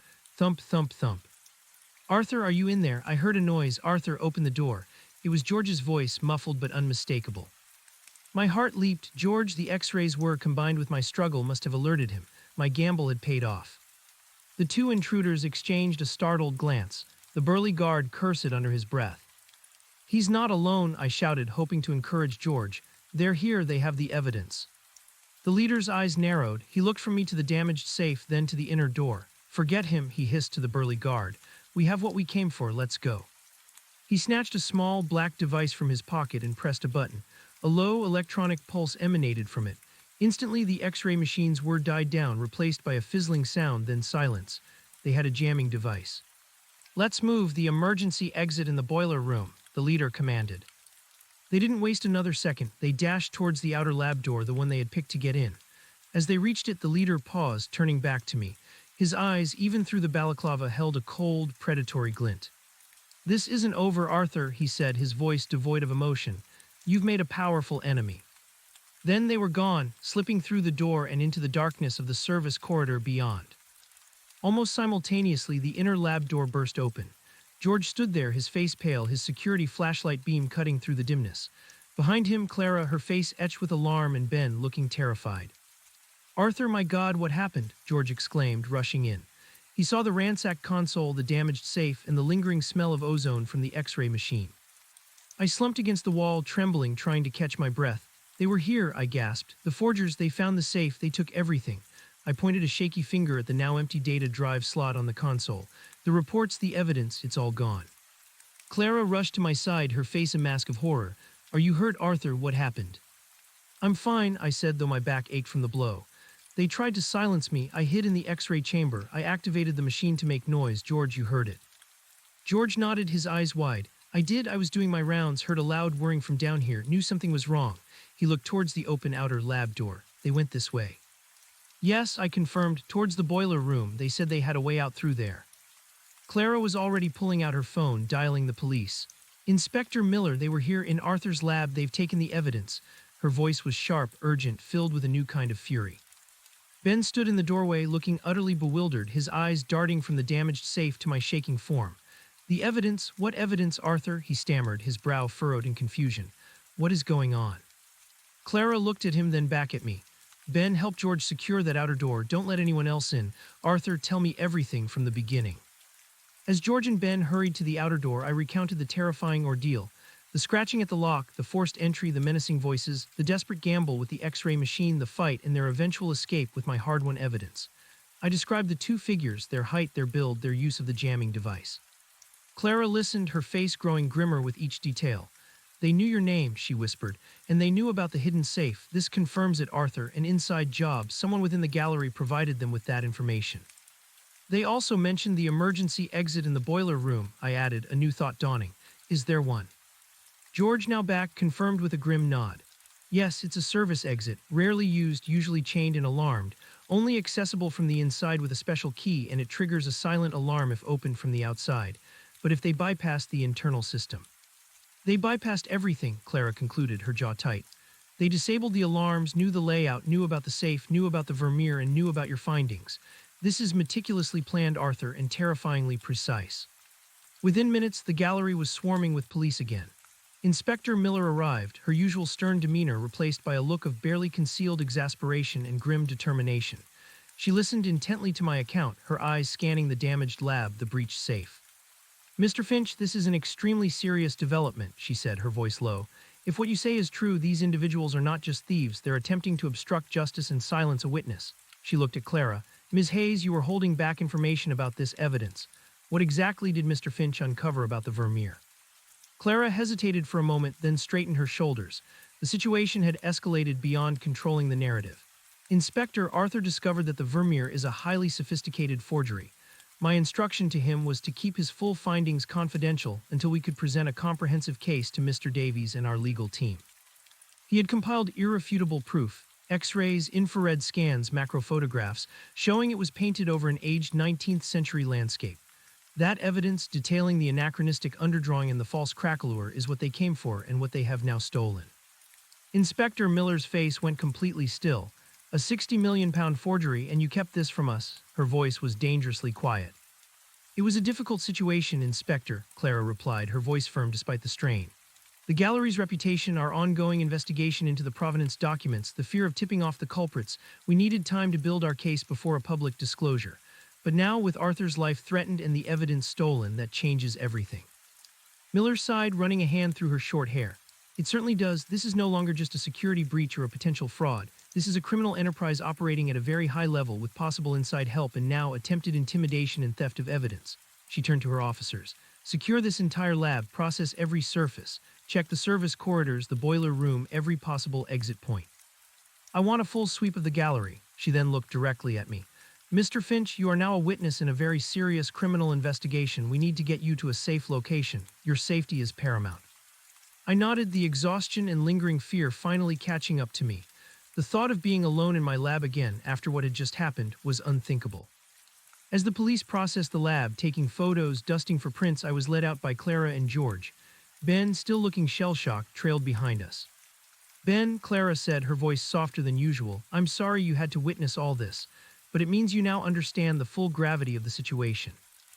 Ben nodded, his face pale. The Vermeer, a forgery, I can't believe it. All those provenance documents, the expert reports, how could they have fooled everyone? That's what we're trying to figure out, Ben, Clara replied grimly, and it seems someone inside helped them. Who, Clara? Ben asked, his voice shaking slightly. Who would do something like this? Clara looked at me, then at George, then back at Ben. Her gaze lingered on Ben for a moment, a subtle, almost imperceptible flicker in her eyes. It was gone in an instant, but I caught it. A hint of suspicion or just the stress of the situation clouding her judgment. My mind, now hyper-aware of every nuance, stored it away. Inspector Miller decided I needed to be moved to a safe house, at least temporarily. She assigned 2 plainclothes officers to escort me. Clara insisted on accompanying me to the station for my full statement and to ensure I was settled. As we left the gallery, now officially a full-blown crime scene, a chilling thought gnawed at me. The intruders had known about the hidden safe. They knew my name. This information could only have come from someone very close to me, someone with intimate knowledge of my lab, my procedures, and Clara's instructions. But who? Clara, George, Ben, Mr. Davies, the acquisitions committee, external experts. The list was growing, but the specific knowledge pointed to a very small inner circle. At the police station, I gave a detailed statement, going over every terrifying minute again. Clara sat quietly beside me, interjecting only to clarify details about the gallery's protocols or the context of the forgery. After hours of questioning, I was finally taken to a nondescript apartment in a quiet residential area, my temporary safe house. The two officers, Detective Sergeant Evans and Constable Davies, no relation to the gallery director, were professional and reassuring. They told me to call them if I needed anything and that they would be stationed outside. Alone in the small, unfamiliar apartment, the events of the night replayed in my mind like a terrifying movie. The faces of the intruders were still obscured by balaclavas, but their voices, the cold calculation in the leader's tone, the brute force of the other, were seared into my memory. I tried to sleep, but sleep wouldn't come. My mind kept returning to the question of the insider. Who among my colleagues, my trusted associates, could be capable of such betrayal? The next morning, Clara called. Her voice was strained, but her usual resolve was evident. "Arthur, how are you feeling?" "I'm all right, Clara, shaken but physically fine. What's happening at the gallery?" "It's a nightmare, Arthur." Mr. Davies is beside himself. "The media is starting to get wind of something, though we're still managing to keep the Vermeer forgery under wraps. The police found no trace of the intruders in the service corridors or the boiler room. They were incredibly meticulous. It's like they vanished into thin air." "What about the jamming device?" I asked. "Did they find any residue from it?" "Forensics are looking into it," she confirmed. "But it's designed to leave no trace. This isn't just common thieves, Arthur. This is a highly organized professional outfit." She paused. "I've started discreet inquiries into the acquisitions committee members and the external experts who authenticated the Vermeer. I'm trying to see if anyone has any unusual financial activity or sudden lifestyle changes." "And Ben, George?" I asked, testing the waters. Clara sighed. "George is a pillar of loyalty, Arthur. He's been with the gallery for 30 years. He practically lives here. And Ben, he's a nervous wreck. He keeps asking me questions, trying to understand how such a thing could happen. He genuinely seems shocked by the forgery." "But you can't rule anyone out, can you?" I pressed gently. Another pause. "No, Arthur, I can't, and that's the most agonizing part." I decided to share a thought that had been nagging at me. "Clara, when the leader of the intruders spoke, he seemed to have a very specific understanding of how the gallery operates, how Mr. Davies would react to a scandal, and even your own likely strategy to control the narrative." "Yes," she agreed, her voice tight. "That level of insight suggests not just inside knowledge, but a deep understanding of our operational psychology, someone who knows us." "What about the piggyback provenance theory?" I asked. "Did you find anything else on that?" "Ben has been invaluable," she admitted. "He spent the last 2 days poring over every name in the original provenance reports we have. He found another subtle discrepancy, a particular notary mentioned in a bill of sale from 1888, whose signature, according to Ben's research, doesn't quite match his other known documents from that period. Again, a minor detail, but it supports the idea of careful fabrication or alteration." "And the Medici ledger?" "Still nothing from forensics," Clara replied, sounding frustrated. "Clean, as if they merely glanced at it. It's too perfect." "Perhaps they had already extracted the information they needed from the ledger before the break-in," I suggested. "The break-in was just to confirm it, or to make it look like they were searching when they already had their target." "A plausible theory," Clara conceded, "which again points to someone with prior, legitimate access to Vault 7. We talked for a while longer, piecing together fragments, speculating. Clara asked me to try and recall every single detail about the intruders, their voices, their movements, anything at all that might offer a clue to their identities. I promised to think about it. Over the next few days, confined to the safe house, I did just that. I sat in silence, meditating on the event, replaying it, trying to extract any forgotten detail. The cold, calculating voice of the leader, the particular way the burly guard had held the crowbar, their agility, their ruthlessness. But it was the leader's voice that haunted me the most. There was something about its cadence, its subtle inflections that felt familiar. I couldn't place it, but the unease persisted. It wasn't a voice I consciously recognized, yet my subconscious seemed to whisper a warning. I spent my time poring over old art historical texts that the officers had managed to procure for me, researching the Barbizon School and 19th century landscape painters, trying to identify the specific artist of the underlying painting. If I could definitively identify the original artist, it would provide another crucial piece of evidence, potentially linking the forgers to a specific artistic circle or acquisition history. It was a long shot, but it gave me something to focus on, a way to use my skills even while under protection. I narrowed it down to a small group of lesser-known Barbizon artists, primarily students or close followers of Rous and Daubigny, whose works were often overlooked by major collectors, making them ideal canvases for a forgery operation. One particular artist, a certain Pierre Valois, had a very distinctive way of painting trees. a detail that resonated with the faint outlines I had seen in my X-rays. His works were not particularly valuable, but they were certainly of the period and style that would lend itself to this deception. I relayed this information to Clara, who promised to pass it on to Inspector Miller. It might be a small lead, but in an investigation where the culprits had seemingly vanished, every crumb counted. Then 5 days after the incident, Inspector Miller visited me at the safe house. She looked tired, her eyes more shadowed, but her resolve was as strong as ever. "Mr. Finch," she began, sitting opposite me, a folder in her hand. "We've had a breakthrough of sorts. The forensic team found something from your lab, a tiny, almost microscopic trace of a unique metallic compound on the floor near the outer door, and a similar residue on the X-ray machine's control panel." My breath hitched. "What is it?" "It's an alloy," she explained. "A very specific, custom-made alloy typically used in high-precision engineering tools. It's incredibly rare, almost bespoke. We've traced it to a single manufacturer in Germany that supplies a highly specialized market."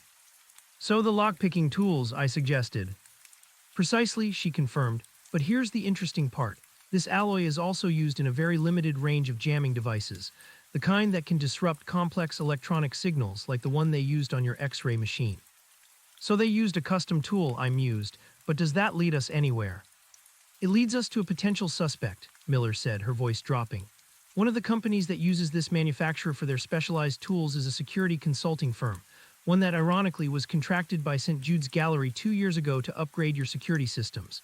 And their lead consultant on that project was a man named Adrian Thorne." The name hit me like a physical blow. Adrian Thorne, a smooth, highly intelligent security expert. I remembered him.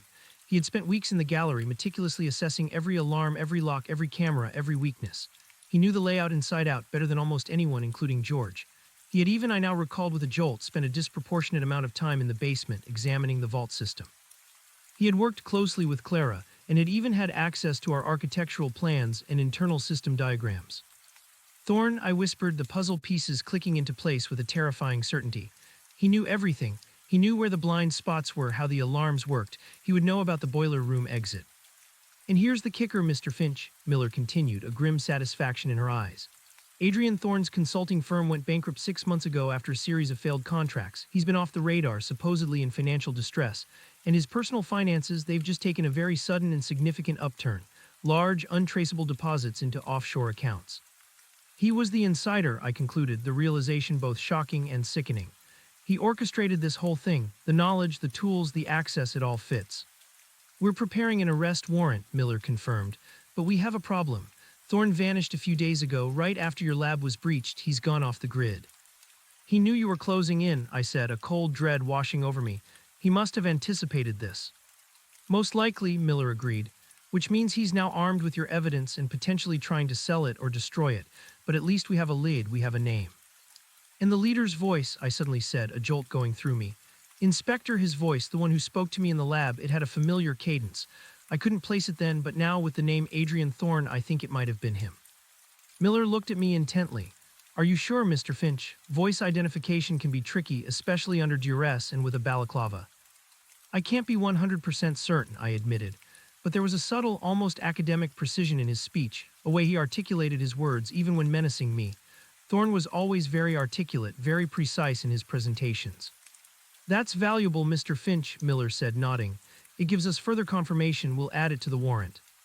The conversation ended with a new sense of purpose, but also a new layer of fear. Adrian Thorne. He was not just a criminal mastermind, he was someone I had met, someone who had walked the same halls, exchanged pleasantries. The betrayal felt deeply personal. And now he was on the run, armed with my evidence, and aware that I was the one who had provided the final link to his identity. As Inspector Miller left, the weight of the situation intensified. The game wasn't just deadly, it was personal. Adrian Thorne was out there, and he knew I was the one who exposed him. My quiet life was irrevocably shattered, and the hunt, I realized, was now truly on. A few days later, a call from Clara. Her voice was tight with suppressed excitement. "Arthur, the police have located Adrian Thorne, not in London but in a villa in the south of France. It seems he wasn't quite as careful as he thought. They're preparing to move in." A surge of relief mixed with apprehension went through me. "That's excellent news, Clara. Does this mean we might get the evidence back?" "We hope so, Arthur," she replied, a hint of worry in her tone and defiant. "We hope so, Arthur," she replied, a hint of worry in her tone. "But even if we recover the physical evidence, he's had 5 days with it, plenty of time to copy, disperse, or even destroy it, and he's a very clever man. This won't be a simple arrest." Her words tempered my brief surge of optimism. Thorne was indeed clever. The depth of his planning, the precision of his execution, the audacity of his scheme, it all spoke of a formidable intelligence. He wouldn't have left himself vulnerable if he could help it. My mind raced with the implications. If he had copied the evidence or already planted it in a way that could still damage the gallery, then his capture might only be the beginning of a new phase in this nightmare. "Keep me updated, Clara," I said, trying to keep my voice steady. "And please stay safe yourself." "You too, Arthur. Inspector Miller is taking this very seriously. They won't let him slip away again." The next 24 hours were a tense, agonizing wait. Confined to the safe house, every minute felt like an hour. I imagined the police operation unfolding in the south of France, the sleek villa, Thorne's reaction. Would he resist? Would he have further contingencies? My own life, now entangled with his, felt utterly dependent on his capture. Finally, the call came late the following evening. It was Inspector Miller. Her voice was terse, weary. "Mr. Finch, we have Adrian Thorne in custody." A wave of profound relief washed over me, so potent it almost brought me to my knees. "Thank goodness, Inspector, and the evidence, my reports, the data drive." "That's where it gets complicated," Miller sighed. "We apprehended Thorne at a luxurious, secluded villa near Saint-Tropez. He was completely alone, no sign of the second individual you described or any others, and more importantly, no sign of your evidence. No data drive, no printed reports, no specific files related to the Vermeer forgery." My heart plummeted. What? Nothing at all? "We conducted a full search, Mr. Finch. The villa was opulent but sterile, no obvious hidden compartments, no signs of a hurried cleanup. Thorne denied everything, of course. Claims he was simply on holiday, that he has no knowledge of any forgery or vault break-in, and certainly not of attacking your lab. He's very composed, very persuasive." "But the alloy, Inspector, the financial records, his knowledge of the gallery's security, it all points to him," I protested, the frustration bubbling up. "And we have all that, Mr. Finch," Miller confirmed. "It's enough to hold him, to question him thoroughly, and to start building a very strong case for conspiracy. But without the physical evidence of the forgery that he stole from you or proof of his direct involvement in its creation, the fraud charge against the auction house becomes much harder to prove. And connecting him directly to the vault break-in, and your assault will also be challenging without more concrete links." "So he managed to dispose of it," I mumbled, a knot forming in my stomach, "or hide it somewhere else." "That's our working assumption," Miller said. "He's had time, he's clever, he knew we'd be looking for it. It's likely he transferred the digital files, destroyed the hard copies, and then simply left them somewhere else or passed them on to an accomplice. He's clearly not working alone, the second individual in your lab, for example." "So we're back to square one in a way," I said, the relief rapidly draining away, replaced by a dull ache of disappointment. "Not entirely, Mr. Finch," Miller corrected, her voice firm. "We have Thorne, that's a huge step. His associates will likely panic, the noose is tightening. And we have your expert testimony about the forgery backed by your lab notes. We will proceed with a criminal case against him for conspiracy, theft, and assault. And Clara Hayes is moving forward with the legal action against the auction house, using the expert testimony and the historical discrepancies Ben found, even without your full stolen evidence. But it would have been so much stronger with the X-rays, the infrared scans." "I know, Mr. Finch, and Thorne knew that too. That's why he targeted your lab. But don't underestimate the power of a solid case built on multiple circumstantial evidences and expert testimony. Your observations of the Barbizon painting underneath, Ben's insights into the provenance, Clara's testimony regarding the acquisitions process, and now Thorne's clear financial motivation and unique tools. It all paints a very damning picture, even if a few pieces of the puzzle are missing." Miller promised to keep me informed. The news of Thorne's capture was a mixed blessing. While a significant step, the missing evidence meant the battle was far from over. It felt like a hollow victory. The next day, Clara called, her voice reflecting a similar mix of relief and renewed frustration. "Arthur, the police are bringing Thorne back to London for questioning. They're still searching the villa and surrounding areas, but no luck with your reports. It's incredibly frustrating. But Mr. Davies has given us the green light to proceed with legal action against the auction house, focusing on the fraudulent provenance and their lack of due diligence." "What about the forgery itself?" I asked. "Will that be part of the legal argument?" "It will be implied, Arthur," Clara explained. "We'll argue that the provenance was so demonstrably false, even without your full scientific proof of the underlying painting, that the sale was fraudulent. We'll present Ben's findings about the subtle discrepancies, your expert opinion about the piggyback provenance theory, and the fact that the actual Vermeer was never listed in Count Dubois' known collection. It will be a more challenging case without your full scientific evidence, but not impossible." "And Thorne?" "He's the linchpin," Clara said. "If we can prove his involvement in the creation of the fake provenance and the setup of the security breach, it links the entire operation. Inspector Miller is going to put immense pressure on him."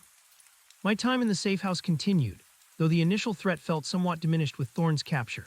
Still, Miller insisted I remain there until they had a clearer picture of his accomplices and the disposition of the stolen evidence. I used the time to mentally reconstruct the Barbizon landscape, trying to identify any other unique identifiers that might connect it to a specific workshop or geographic region, further strengthening my theory about Pierre Valois. The more specific details I could recall, the more potent my testimony would be. A few days later, Ben called me, his voice trembling with a mix of shock and distress. Arthur, I can't believe it. I just saw him. Thorne, they brought him back. He was being escorted through the gallery's loading dock entrance, surrounded by police. His face, it was him. I remember him from when he did the security upgrade. He looked right at me, Arthur, and he smirked. Ben's distress was palpable. He smirked, as if he knew something, I asked, a cold knot forming in my stomach. Yes, a really unsettling smirk, as if he knew he was still winning, even in handcuffs. Ben paused, clearly trying to compose himself. Arthur, I've been doing some more research, just like Clara asked, about the Medici ledger. I've been cross-referencing all the known records of Medici possessions, looking for any mention of a lacemaker painting that might have been lost or reattributed. And I think I found something. My interest was immediately piqued. Go on, Ben, what did you find? It's an obscure entry, he explained, his academic enthusiasm momentarily overcoming his fear. In a very early inventory from the late 1600s, there's a reference to Pittura di Fancilla con Ricamo, a painting of a girl with embroidery, attributed only as alla maniera di Vermeer, in the manner of Vermeer. It was listed as a minor piece, likely a copy or a pastiche, and its provenance after the early 18th century is completely unknown. It was probably sold off or lost, as the Medici family fortunes declined or their tastes changed. A copy or a pastiche, I repeated, a new avenue of thought opening, and the entry is from our Medici ledger. Yes, the very one that was briefly missing, the one from Vault 7. It's listed there under a rather unremarkable section. It would be easy to overlook unless you knew exactly what you were searching for. It was never considered a significant work, certainly not a genuine Vermeer. But it had the right subject, the right period, and a conveniently vague provenance after a certain date. Ben, you might have found the perfect piggyback candidate, I exclaimed, feeling a fresh spark of hope. A painting that genuinely existed, had a Medici connection, but was never truly a Vermeer, and whose subsequent fate was unknown. That's exactly what a sophisticated forger would look for to build a plausible yet false provenance for their fake. That's what I thought too, Ben said, his voice now alight with excitement. It's so cunning they wouldn't have to fabricate a whole history from scratch. They could take a small, insignificant historical thread, one that exists in our own archives, and then weave their elaborate lie around it, connecting it to their forgery. This is huge, Ben, I said, a sense of renewed purpose filling me. This gives us a specific entry from our own ledger that they likely targeted. It directly links them to the vault break-in and strengthens the inside job theory. I told Clara immediately, Ben continued. She's already informed Inspector Miller. They're going to put this to Thorne during his questioning. It might just be the leverage they need. A new energy coursed through me. This was it. This was the specific piece of information that tied everything together, the vault break-in, the fake provenance, and Thorne's intimate knowledge of the gallery's archives. It explained why the Medici ledger was targeted and why only a specific entry would have been relevant. A few days later, Inspector Miller called again. Her voice was much more positive this time. Mr. Finch, Ben's discovery about the Medici ledger entry has been a game changer. It directly implicates Thorne. He couldn't explain how he would have known about such an obscure entry unless he had prior access to the ledger. We also found a communication log from his old consulting firm, detailing an unusual request from Thorne to access the gallery's archival database, specifically for historical inventory cross-referencing purposes 2 years ago, when he was supposedly only focused on physical security. He used his legitimate access to scout out the perfect piggyback provenance, I concluded. He knew what he was looking for even then. Precisely, Miller confirmed. It's a strong piece of evidence that connects him to the planning phase, and that, combined with the alloy evidence from your lab, his financial irregularities, and your testimony, is building a very solid case. We're now much closer to proving his direct involvement in the conspiracy to defraud and the theft of your evidence. What about the other intruder, the burly one? I asked. Have you identified him? Not yet, Miller admitted. Thorne is refusing to cooperate, but we're confident we'll get him to crack eventually. In the meantime, the gallery is safe for you to return, Mr. Finch. We have an increased police presence and your lab has been fully secured. We'll maintain patrols for a while, but the immediate threat to your person seems to have diminished with Thorne's capture. The news of returning to the gallery was a welcome relief. The safe house had been stifling. I longed for the familiarity of my lab, the tangible comfort of my instruments, even if the memory of the intrusion would forever taint it. The next morning, I was escorted back to St. Jude S. The gallery felt different though, quieter. The air was thick with unspoken tension. Police officers were still visible, their presence a stark reminder of the recent trauma. Clara greeted me with a warm, almost tearful embrace. "Arthur, I'm so glad you're back. It hasn't been the same without you." "It's good to be back, Clara," I replied, a genuine smile touching my lips. "And Ben's discovery about the Medici ledger, that was brilliant. He's proving to be quite the detective." Ben, standing nearby, flushed with pride. "I just followed your lead, Arthur. The piggyback provenance theory made so much sense." "It tied everything together, Ben," Clara agreed, smiling at him. "A crucial piece of the puzzle." George, his face still grim, gave me a firm handshake. "Glad you're safe, Arthur. These bastards won't get away with it." Over the next few days, a semblance of normalcy returned, albeit a fragile one. My lab had been cleaned and repaired, the damaged console replaced, but the ghost of the intrusion lingered. I found myself instinctively checking the locks, scanning the shadows, my heightened awareness a permanent scar. Clara was now fully engaged in preparing the legal case against the auction house. Our legal team, bolstered by Ben's specific archival findings and my expert testimony, felt more confident. The focus was on the auction house's gross negligence and fraudulent misrepresentation regarding the Vermeer's provenance. The argument was that even without the full scientific proof of the forgery, the provenance documents were so riddled with inconsistencies and fabrications, especially with the Medici ledger discovery, that the auction house should have identified them during their due diligence. My task, apart from assisting Clara, was to revisit the stolen evidence. I had kept detailed lab notes and raw data from my scans. It was not as definitive as the full compiled report, but it was enough to reconstruct my findings. I spent hours meticulously reanalyzing the images, cross-referencing my notes, and building a new, albeit slightly less elegant, presentation of the forgery. One afternoon, as I was deep in this process, Clara called me up to her office. She looked troubled. "Arthur, I just had an unsettling conversation with Inspector Miller. Thorne is still refusing to cooperate, but they found something in his financial records that is deeply disturbing. A series of transfers not directly linked to the Vermeer fraud, but to a different scheme, smaller but equally insidious. A pattern of art forgery, specifically targeting obscure 19th century Barbizon landscapes." My blood ran cold. Barbizon landscapes, like the one underneath our Vermeer. Clara nodded grimly. "Yes, the police suspect Thorne wasn't just coordinating the fraud, he was also directly involved in the creation or acquisition of the fake paintings themselves. He seems to have connections to a network of skilled forgers who specialize in this kind of historical art." "So he wasn't just finding old paintings to paint over," I mused. "He was commissioning or acquiring them for this specific purpose, which would explain the quality of the underlying painting." "Exactly," Clara confirmed. "And this is where it gets truly unsettling, Arthur. They traced one of Thorne's shell companies to a remote workshop in the French countryside, a known haunt for art forgers and restorers working outside the legitimate art market. They found evidence there of a sophisticated operation, including specialized paints, aged canvases, and a number of unfinished Barbizon-style paintings. And among them, a partially completed landscape that bore a striking resemblance to the underpainting you described." "A direct link," I exclaimed, feeling a fresh jolt of excitement. "This is concrete proof, Clara. This connects Thorne not just to the fraud, but to the actual forgery of the Vermeer itself." "It does, Arthur," Clara agreed, a grim satisfaction on her face. "But there's more, much more. The police also found a series of encrypted emails on Thorne's server detailing communication with an unnamed individual. This individual seems to be a highly placed contact within the art world, providing intelligence, historical data, and crucially, acting as an intermediary for sales and acquisitions related to these forgeries. They referred to this person only by a code name, Maestro." "Maestro," I repeated, the name echoing ominously in the quiet office. "So Thorne wasn't alone in the highest ranks of this scheme. There's someone else, someone with even deeper ties to the art world." "Yes," Clara said, her voice barely a whisper. "And the emails suggest that Maestro was the one who initially identified the Medici ledger entry as a prime candidate for the piggyback provenance. Maestro had the intimate knowledge of the gallery's archives, of our internal processes, and of the specific details needed to orchestrate such a convincing fraud." My mind immediately flashed back to our earlier conversations. Someone with intimate knowledge of our systems, our weaknesses, our acquisition schedule, and even the contents of our archives. Someone who knew our due diligence processes inside and out. Someone who knew what we would be looking for in a provenance. "Who, Clara?" I asked, the question now infused with a desperate urgency. "Who else could have that level of insight, that level of access to our deepest historical records?" Clara looked out of her window, her gaze fixed on the familiar London skyline, now appearing dark and foreboding. "That's what keeps me up at night, Arthur. Thorne was the operational brains, the security expert who knew how to exploit our weaknesses.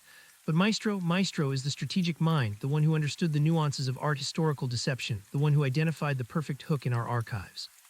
She turned back to me, her eyes filled with a chilling realization. It points to someone who not only had access to the archives, but understood their deeper implications. Someone who could guide Thorn, tell him exactly what to look for, how to phrase his request to access our systems without raising suspicion. Someone who knows our Medici ledger better than almost anyone else in the gallery, I finished, the thought hanging heavy between us. Clara slowly nodded. There are only a handful of people who have that depth of knowledge about the Medici collection and its inventories. You, of course, with your historical research, myself as director, and Ben.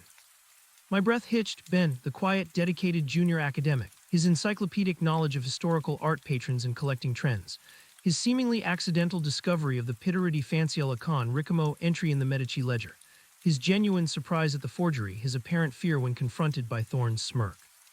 Ben, I whispered, the name feeling alien on my tongue, tainted by a sudden, sickening suspicion. But he seemed so genuinely shocked, so distressed. And that's what makes it so difficult to reconcile, Arthur, Clara said, running a hand through her hair.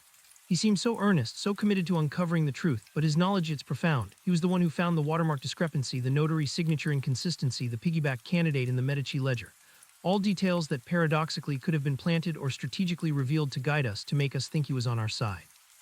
No, I argued, trying to push away the unsettling thought. He was invaluable in the provenance research. He was the one who first suggested the piggyback theory after I mentioned Count Dubois.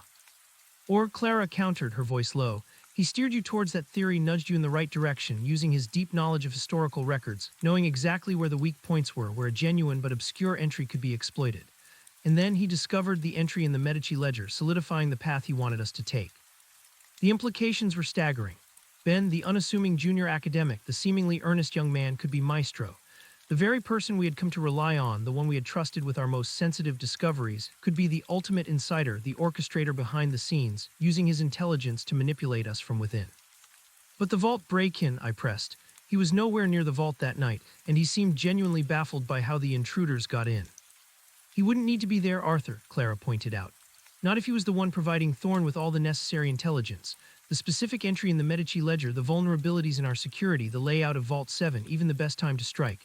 And he would have known that specific Pittori di Fanciulla con Ricamo entry from his prior archival work, long before this current crisis began. He could have fed that information to Thorn years ago, when the scheme was first being conceived. The pieces began to click into place, a horrifying mosaic.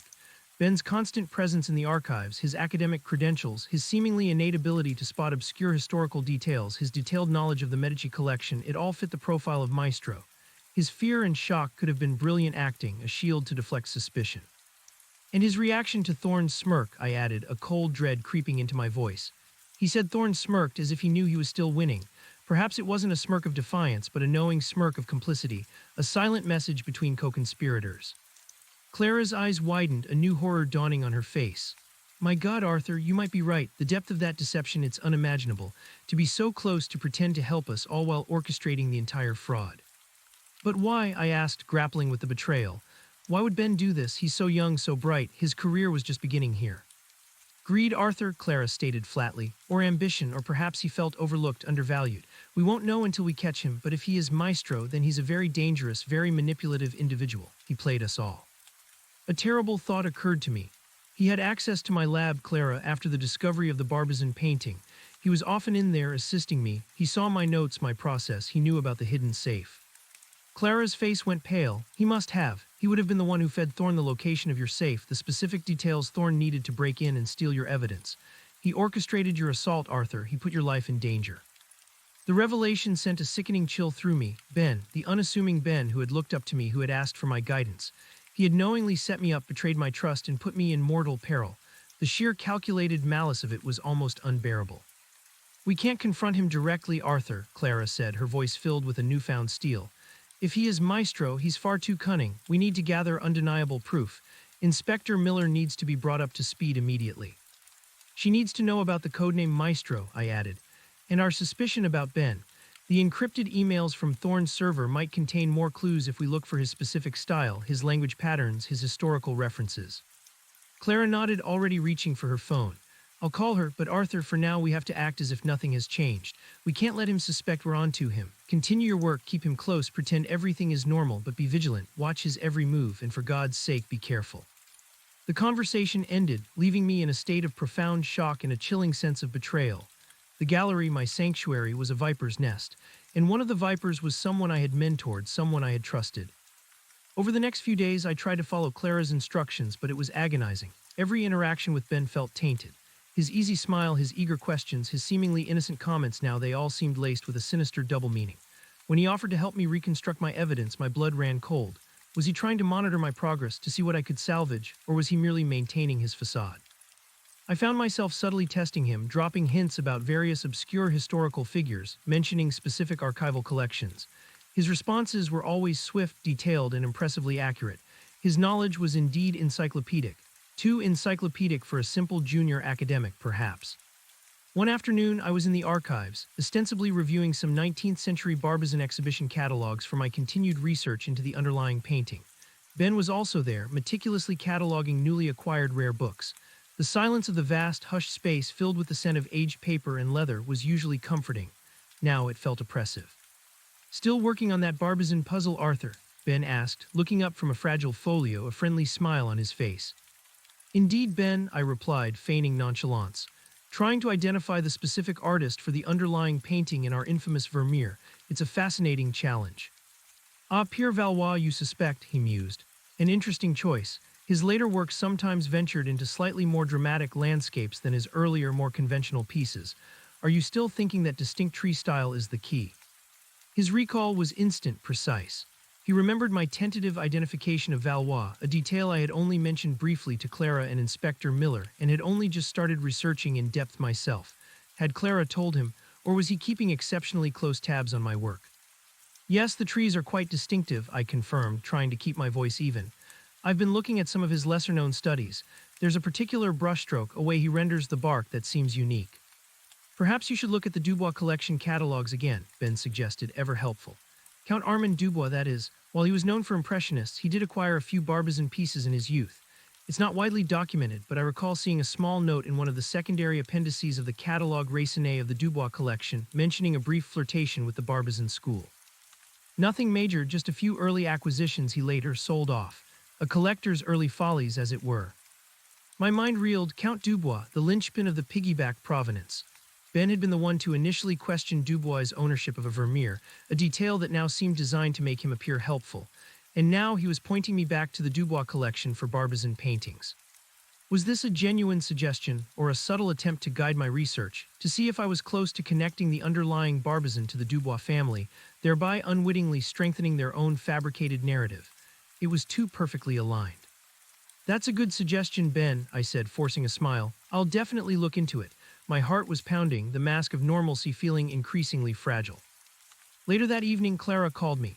"Arthur, Inspector Miller has been questioning Thorne intensely." She presented him with Ben's discovery about the Medici ledger entry and the financial irregularities related to the Barbizon forgeries. "He's still refusing to break, but the pressure is mounting. The police are also trying to decrypt more of those emails to Maestro." "Did you tell her about our suspicions regarding Ben?" I asked. "Not yet explicitly," Clara replied, her voice low. "We need more than suspicion, Arthur. If we accuse him wrongly, it could jeopardize the entire investigation. But I've gently steered her towards looking for internal sources for the Maestro information, hinting at someone with deep archival knowledge. She's keeping a very close eye on everyone now, especially Ben." "And what about his suggestion today about Count Dubois and Barbizon paintings?" I recounted the conversation, the chilling precision of Ben's memory, his seemingly innocent guidance. Clara was silent for a moment. "That's deeply troubling, Arthur. It fits the pattern. He's always one step ahead, always subtly guiding the narrative. He's playing a very dangerous game. We have to be extremely careful." The next morning, an unexpected development occurred. Clara called an emergency meeting. Her voice was strained, filled with a new urgency. "Arthur, Ben, he hasn't shown up for work today. His phone is off. His apartment seems to be empty. He's gone." My blood ran cold. Ben, he had fled. The suspicion, the fear, the subtle betrayals, they all coalesced into a terrifying certainty. Ben was Maestro. He knew we were closing in. He had made his move. "He must have realized we were onto him," I said, the words heavy with a bitter validation. "Thorne must have cracked under pressure or let something slip." "Inspector Miller thinks so too," Clara confirmed, her voice grim. She thinks Thorne either deliberately or accidentally gave something away during questioning, something that tipped Ben off. Or perhaps it was the smirk, I mused. A prearranged signal. Thorne knew he was being captured, but he also knew Ben was watching and he gave him the sign to disappear. Clara was silent for a moment, absorbing the chilling possibility.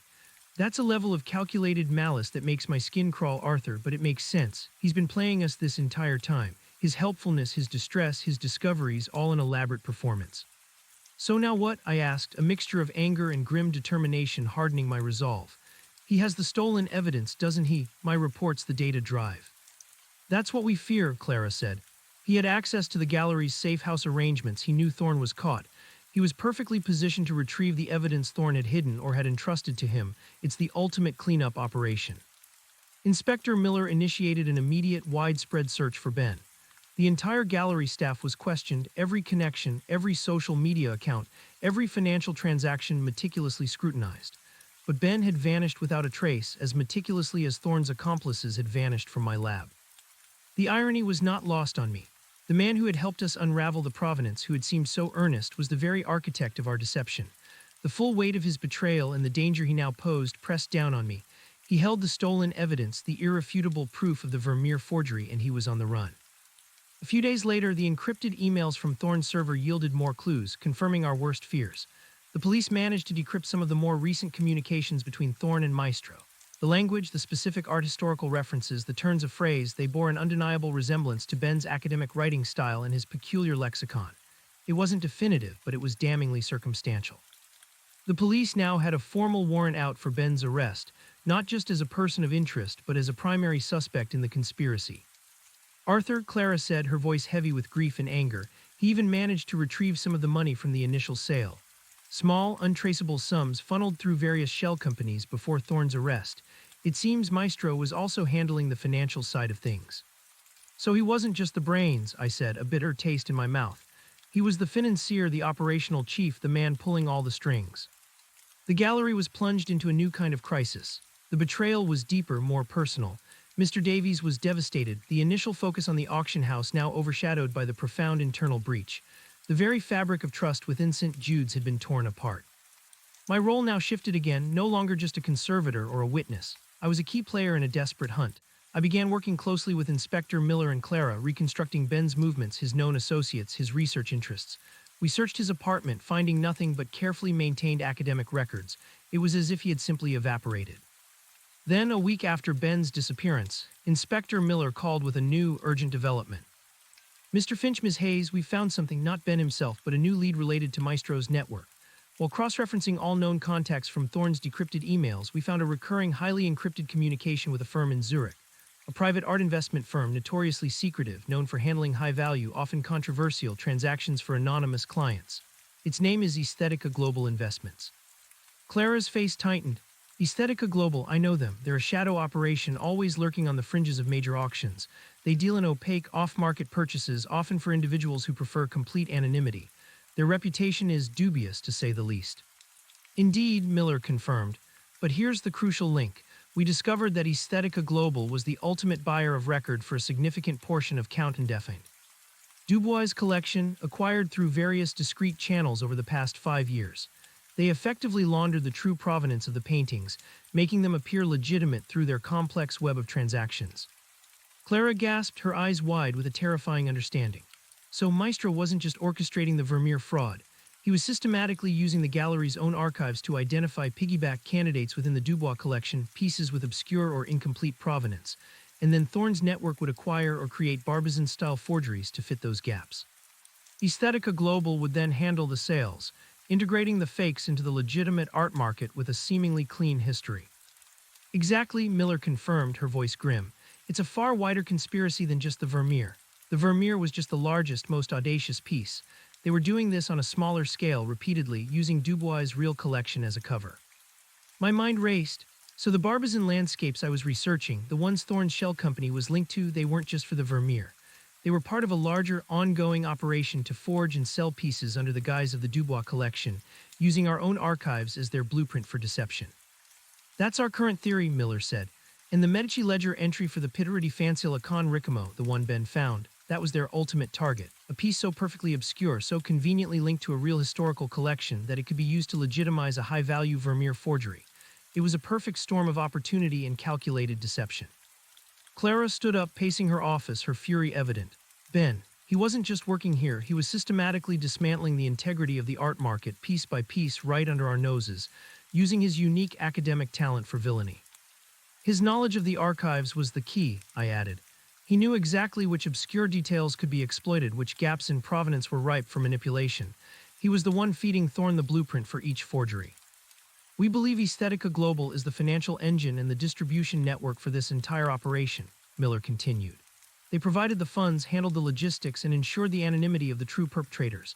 They are now a major focus of our investigation. We've initiated international warrants and are working with Swiss authorities to freeze their assets and gain access to their client records. This is huge, Inspector, Clara said, her voice filled with renewed determination. This connects everything. The Barbizon forgeries, the Dubois provenance, the Medici ledger, the Vermeer Thorne, and now Ben, Maestro, and Aesthetica Global. We finally have the full picture. Almost, Miller corrected. We have the network, but Ben is still on the run and he still has your evidence. And Aesthetica Global is a notoriously impenetrable organization. Getting them to reveal their clients or the ultimate beneficiaries of these fraudulent sales will be a monumental task. My thoughts turned to Ben. He was out there, a ghost in the machine, armed with my life's work, a testament to his own betrayal. The stakes had just escalated dramatically. He wasn't just a rogue academic, he was a key player in a global art fraud ring. Over the next few days, the gallery became a hub of intense activity, though much of it was behind closed doors.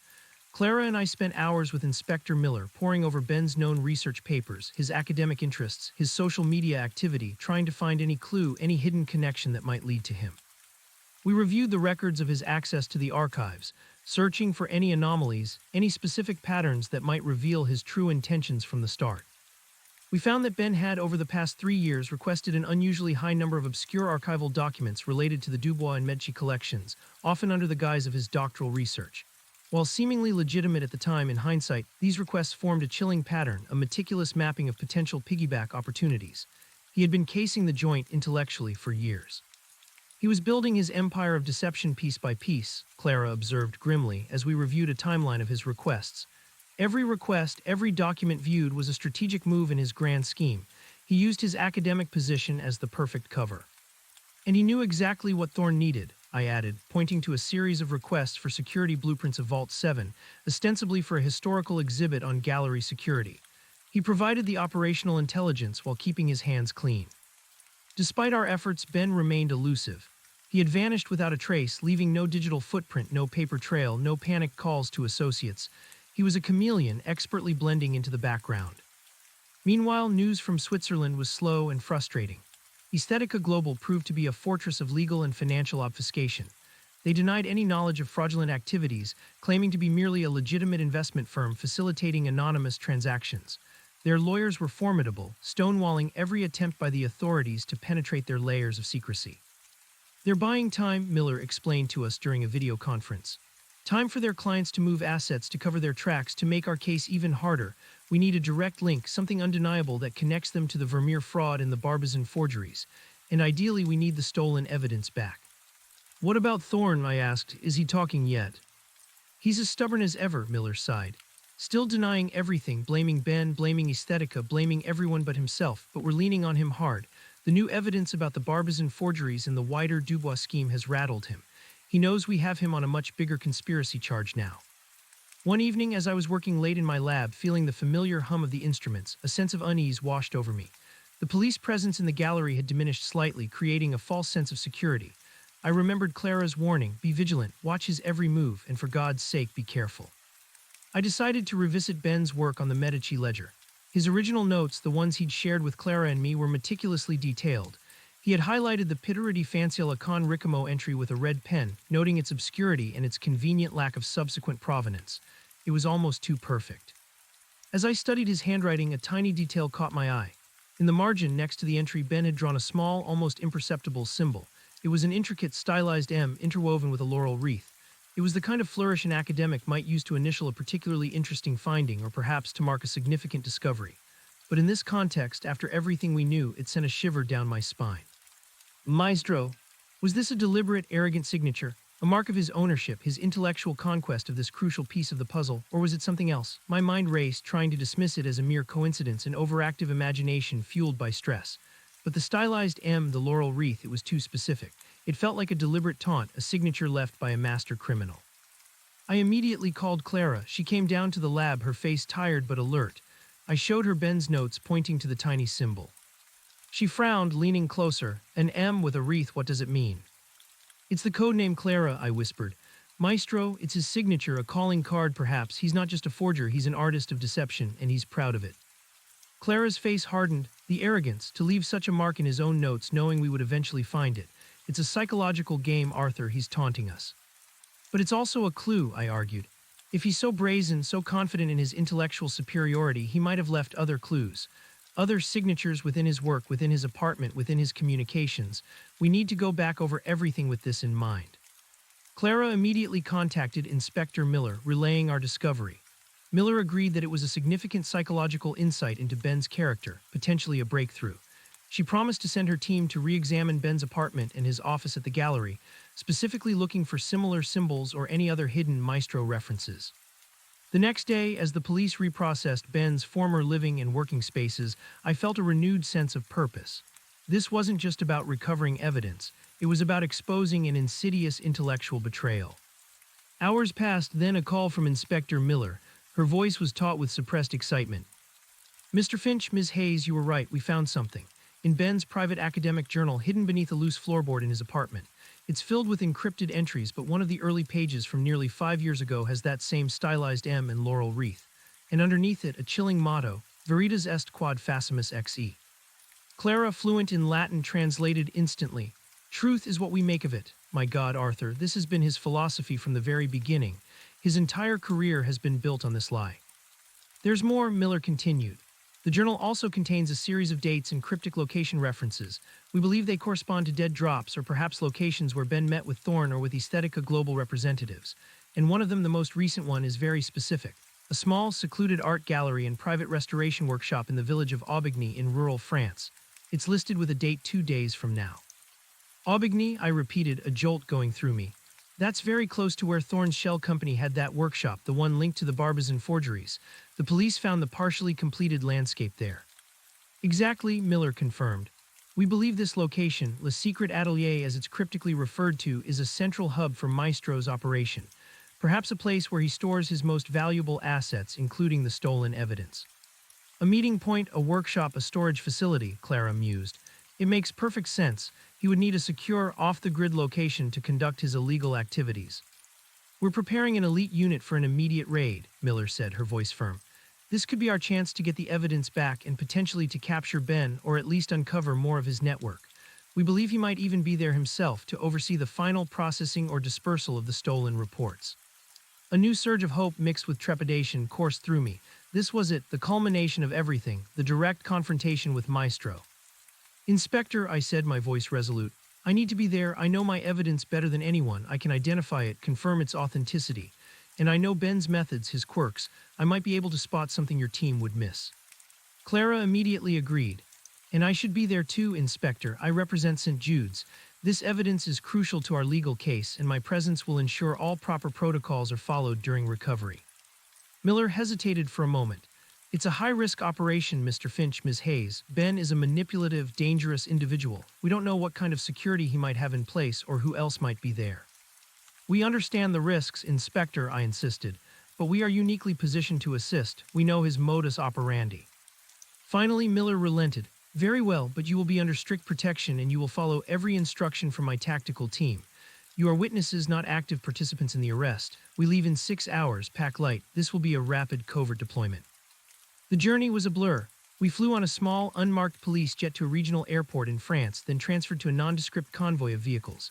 The tactical unit was composed of highly trained, no-nonsense officers, their faces grim and focused.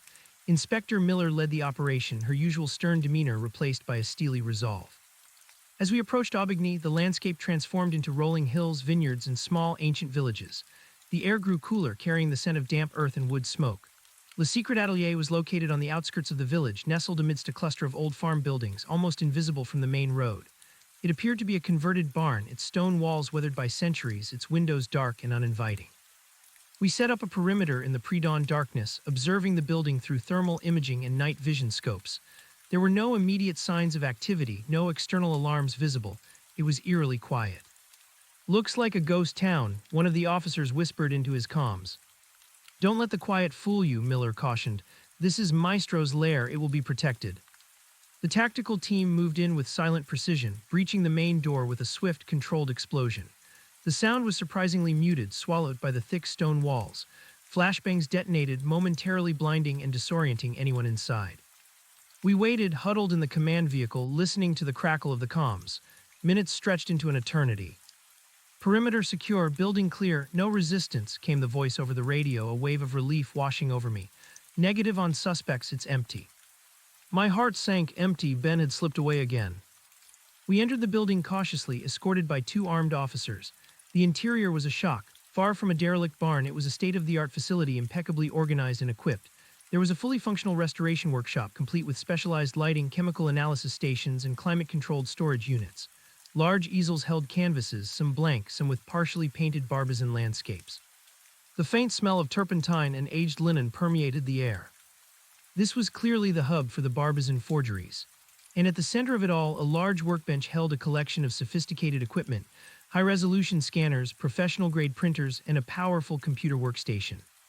"He's been working here, Arthur," Clara whispered, her voice filled with a mix of awe and disgust.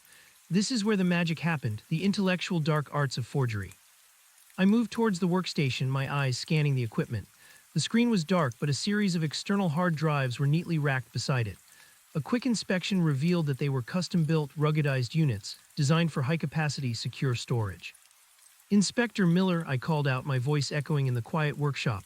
"The evidence, it could be on these drives." Miller immediately directed a forensics expert to examine the drives, but another voice cut through the air. "No need, Mr. Finch. I can assure you the evidence you seek is quite safe." My blood ran cold. The voice, it was calm, precise, academic, and utterly familiar. We whirled around. Standing in the shadows of a far corner, partially obscured by a tall stack of canvases, was Ben. He was impeccably dressed, a casual linen jacket over a crisp shirt, a subtle smile playing on his lips. His hands were clasped behind his back, a picture of effortless composure. He held no weapon, but his presence was more menacing than any firearm. "Ben," Clara exclaimed, a mixture of shock and fury in her voice. "You're here, how? Did you really think I wouldn't be present for the grand finale, Clara?" he asked, stepping fully into the light, his eyes gleaming with a disturbing intelligence. "This is my masterpiece, after all, the culmination of years of diligent work." The tactical officers immediately moved to apprehend him, but Ben simply raised a hand, a small, almost imperceptible gesture. "I wouldn't advise it, gentlemen," he said, his voice still calm, yet now carrying an undeniable edge of authority. "Unless you'd like to see all of Mr. Finch's invaluable work, and indeed all of the crucial evidence against me, vanish forever." He nodded towards the workstation. My eyes immediately went to the complex array of hard drives. Ben's finger, I now noticed, was subtly resting on a small, wireless remote control in his palm. "These drives," Ben explained, his smile widening, "are linked to a very sophisticated, highly encrypted cloud server. If I press this button, or if I detect any unauthorized attempt to access them, every single byte of data, Mr. Finch's reports, the X-rays, the infrared scans, the full scientific proof of the Vermeer forgery, even my own meticulously documented notes on the Barbizon operation, will be permanently wiped, irrecoverably. And the location of the physical copies, which I assure you still exist, will also be erased from my memory banks. I have an ingenious little device implanted, you see." He tapped his temple with a knowing look. "A true artist of deception leaves no loose ends." A wave of despair washed over me. He had anticipated everything. He had turned the stolen evidence into his ultimate weapon, a shield against capture. "You won't get away with this, Ben," Inspector Miller said, her voice firm, but a hint of desperation in her eyes. "We have Thorn, we have Aesthetica Global, we have the Barbizon workshop. Your time is over." "Perhaps," Ben conceded, a shrug of indifference. "But I will ensure that if I fall, the gallery, and indeed the entire case against Aesthetica Global and its esteemed clients, falls with me. Without Mr. Finch's irrefutable scientific evidence, your case against the auction house for the Vermeer becomes a shaky house of cards. And without my detailed records of the Barbizon forgeries, proving the systematic fraud becomes far more difficult. It will be a scandal for Sin. Jude's a victory for Aesthetica Global's lawyers and a quiet dismissal for Mr. Thorne. My intellectual triumph, even in defeat." He paused, letting his words sink in, savoring the moment. "So let's negotiate, shall we? You want the evidence, I want certain assurances." What assurances? Clara asked, her voice tight with a mixture of rage and reluctant pragmatism. Immunity, Ben stated simply, and a substantial sum of money to facilitate my comfortable disappearance. In exchange, I will provide you with the full uncorrupted digital evidence and reveal the location of the physical copies. I will even provide a detailed accounting of Aesthetica Global's involvement, their client list, and the entire network of barbizon forgers, all neatly packaged, ready for your prosecution. The audacity of his demand was breathtaking. To offer the very evidence that would convict him in exchange for his freedom, it was a devil's bargain. That's not going to happen, Ben, Miller said, her jaw tight. We don't negotiate with criminals. Oh, but you do, Inspector, Ben countered, his smile unwavering. Especially when the reputation of a major cultural institution and a multi-million-pound fraud investigation hangs in the balance. Think of the headlines, the public outcry if it comes out that St. Jude's director of acquisitions was the mastermind behind the greatest art forgery scandal of the century, and the police allowed all evidence to be destroyed rather than make a pragmatic deal. He looked directly at Clara, his eyes twinkling with malice. Your career, Clara, your legacy, and Mr. Finch's quiet academic life, forever tainted by this unresolved disgrace. Is that a price you're willing to pay? Clara looked at me, then at Miller. The dilemma was agonizing. To let Ben walk free, a known criminal, a betrayer, was anathema. But to lose the evidence, to allow his cynical act of intellectual vandalism to triumph, might mean the entire fraud would go unpunished, and St. Jude's reputation would be irrevocably damaged. We need to discuss this, Ben, Miller said, trying to buy time. This is a major decision beyond my authority.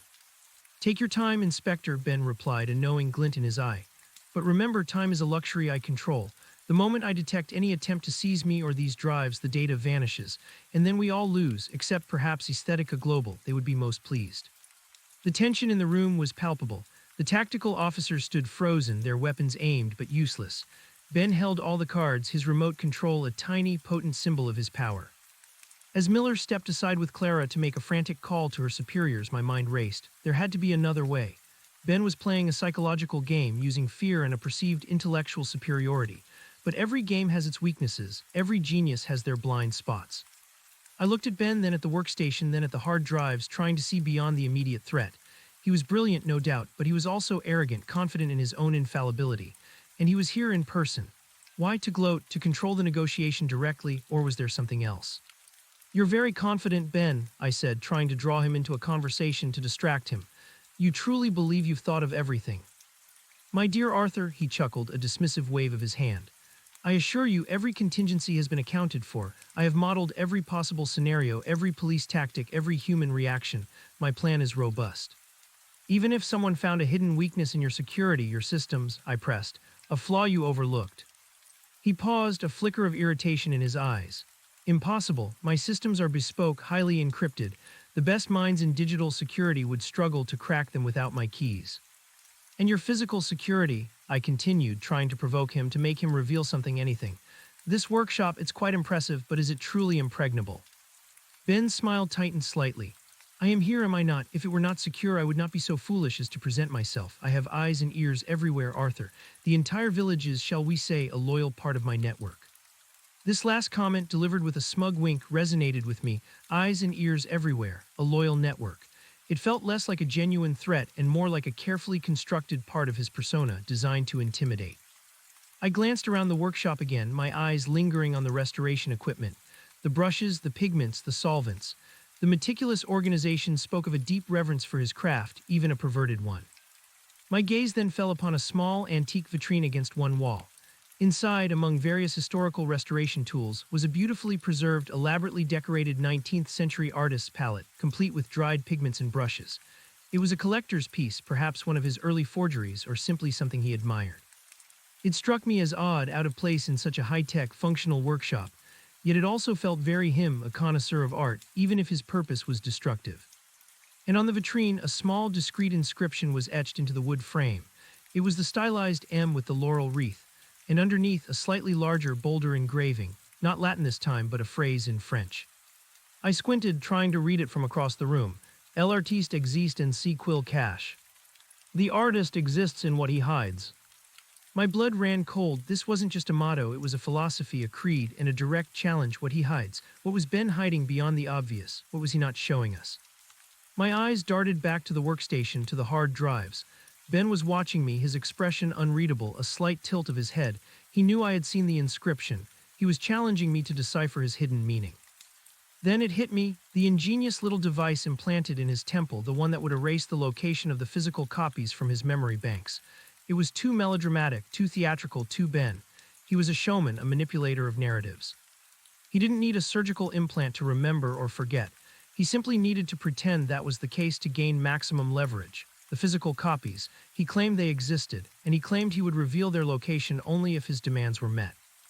But what if he didn't have to reveal their location because they were already here, hidden in plain sight in this very workshop under our noses, awaiting their final dispersal or destruction? His motto, El artiste existe en si quil cache. What was the most obvious thing he could hide in plain sight, something you would never think we'd suspect, precisely because it seemed so irrelevant? My gaze swept the room again, frantically searching for the most innocuous, the most perfectly camouflaged hiding spot. The tactical officers were still on edge, waiting for Miller's command. Clara and Miller were still in hushed, urgent conversation with headquarters. I was on my own for this, a mental duel with Maestro. The workshop was filled with a conservator's tools, pigments, canvases, all designed to create or repair art, all potentially hiding something. Then I saw it. On a small, dusty shelf tucked between an old turpentine can and a stack of blank canvases sat a wooden box. It was plain, unadorned, the kind used for storing old art supplies or personal effects. It looked utterly insignificant, a forgotten relic in a high-tech lab. But something about it felt wrong, too unassuming, too perfectly overlooked, and it was positioned directly under a small, framed print of a 19th-century landscape, a Barbizon-style painting, of course, one of Pierre Valois' lesser-known works, his preferred artist for underpaintings. A faint, almost imperceptible tremor ran through me. Could this be it? Was he hiding the physical evidence in the most mundane, most unremarkable container, nestled among the very tools of his deception? A final, intellectual taunt. Ben was still watching me, his smile now a thin, predatory line. He saw the direction of my gaze. His eyes narrowed almost imperceptibly, a flicker of surprise quickly masked. He had underestimated me. I decided to take the risk. Ben, I said, my voice steady, though my heart was hammering against my ribs.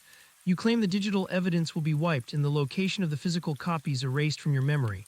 But what if the physical copies are already here in this workshop, hidden in plain sight? His smile vanished completely. His eyes, usually so composed, now held a spark of something akin to alarm. Don't be absurd, Arthur, he scoffed, his voice losing some of its earlier composure. That's a rather dramatic assumption based on nothing. On your philosophy, Ben, I countered, walking slowly, deliberately towards the small wooden box. The artist exists in what he hides. You love the intellectual game, don't you? The cleverness of it all. What better hiding place for your ultimate trophy than right here, under the nose of those who would seek it? I reached the shelf, my hand hovering over the dusty box. Ben's hand, holding the remote, twitched. His eyes darted nervously between the box and me.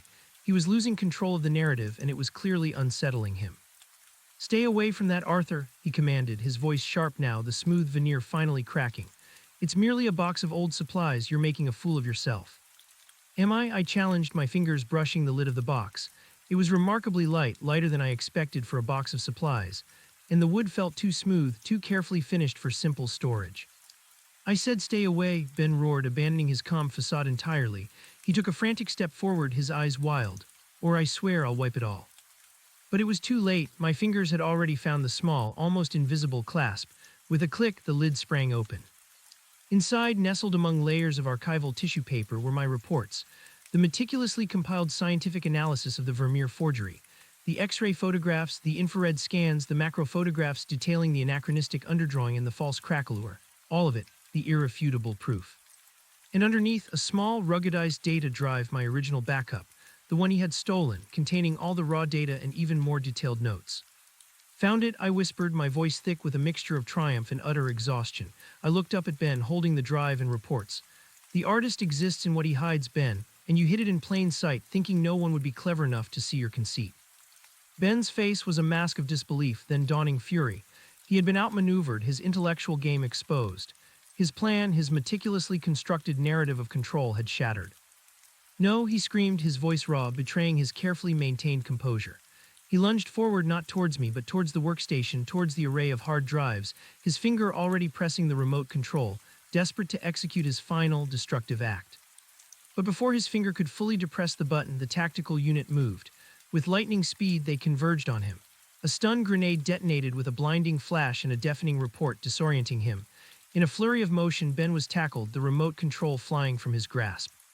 He struggled fiercely, a primal scream of frustration tearing from his throat, but he was quickly subdued, cuffed, and led away, still raving about his masterpiece, his genius, his ruined plan.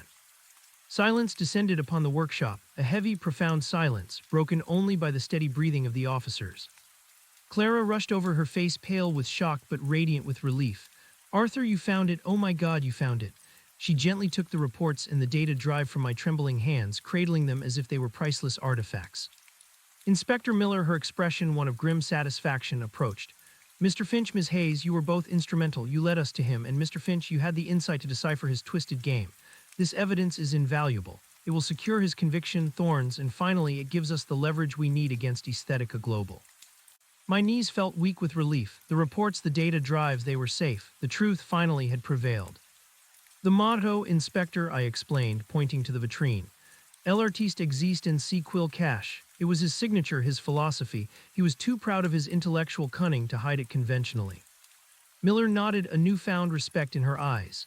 "He was a formidable opponent, Mr. Finch, a true maestro of deception, but you, Mr. Finch, were the master of observation." With Ben apprehended and the crucial evidence recovered, the workshop transformed from a scene of high-stakes confrontation to a meticulous crime scene. Forensics teams swarmed in, documenting everything, carefully collecting samples, meticulously cataloging every item. The hard drives on the workstation were immediately secured, their encryption proving as formidable as Ben had claimed.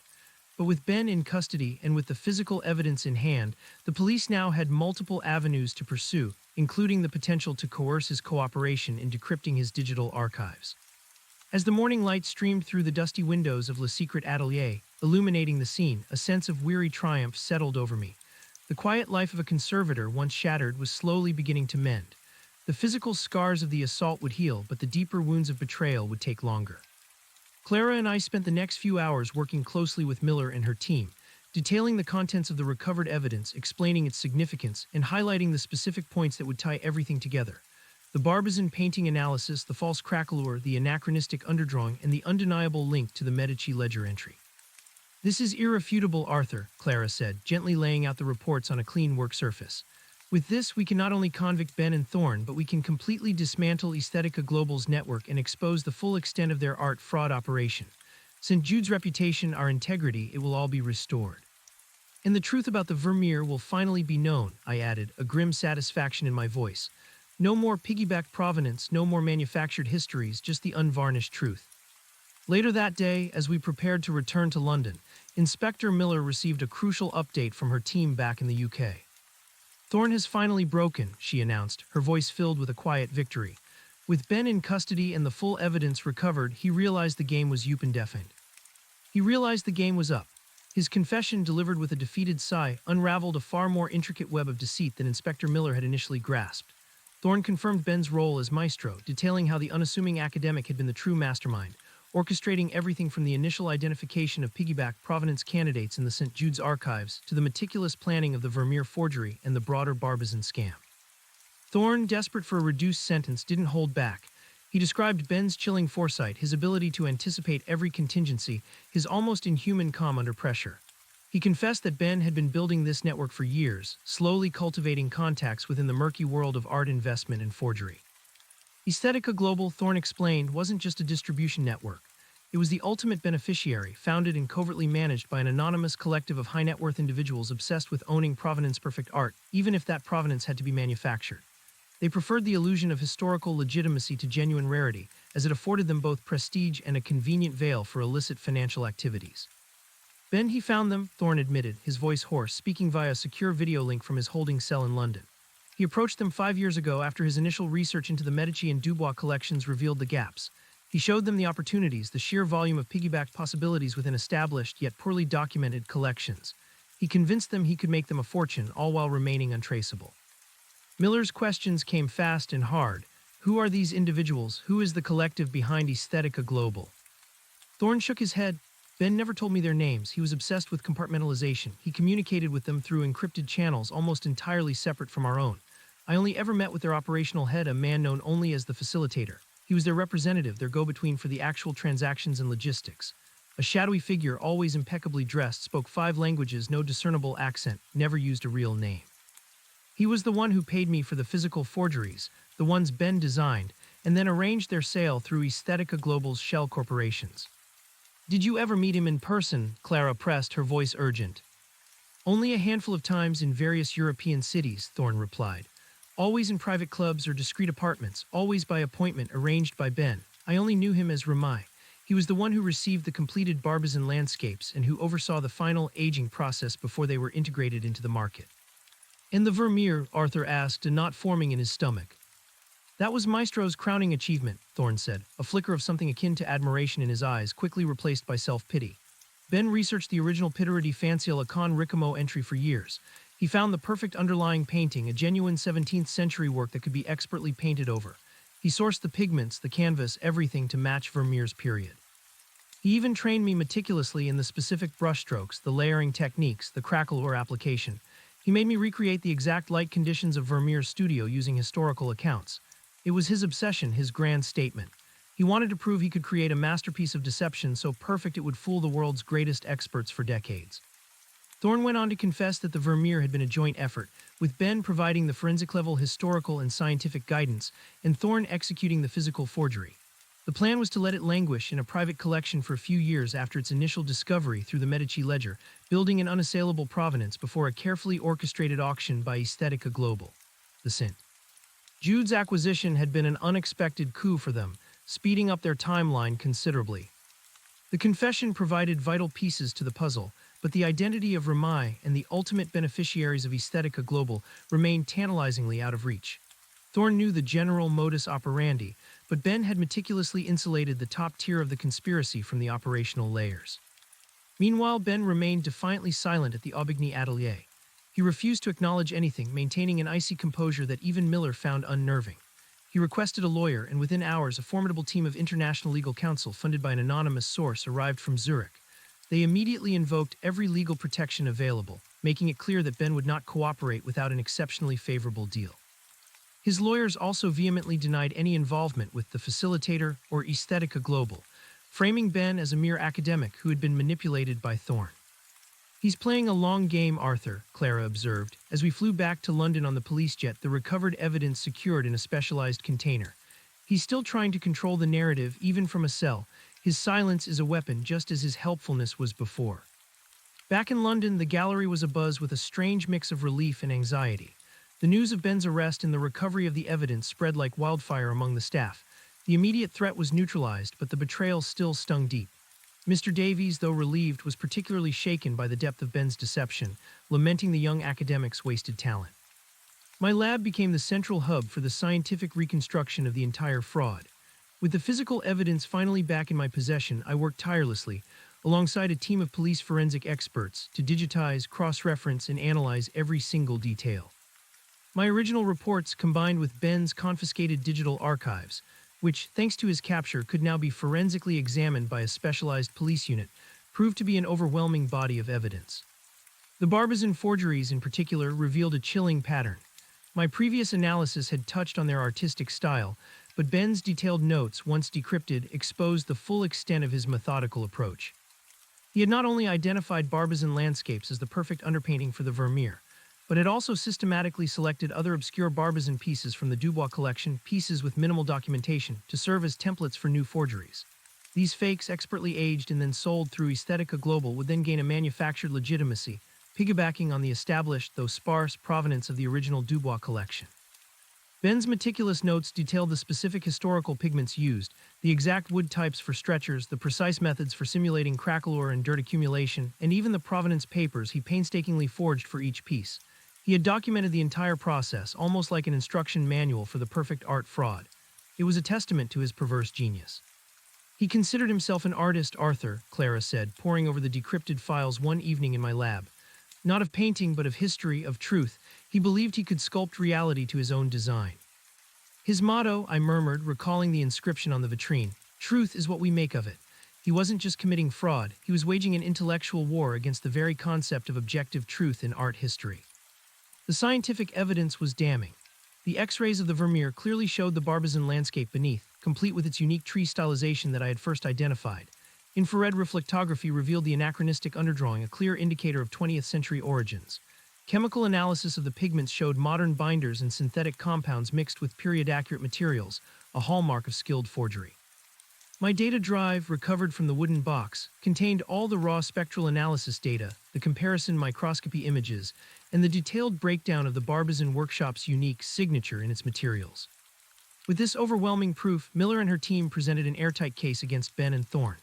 Their plea deals, once considered by Ben's lawyers, were now off the table. Thorne, facing multiple counts of fraud and conspiracy, still offered information, hoping for clemency. Ben, however, remained resolute, his lawyers fighting every step of the way, attempting to discredit the evidence and portray him as a victim. The focus of the investigation now shifted decisively to Aesthetica Global. Thorne's confession, coupled with Ben's decrypted records, provided a partial but significant roadmap into their operations. We learned that the facilitator, Ramai, was indeed their primary operational contact, managing the logistics of the forgeries and their integration into the market.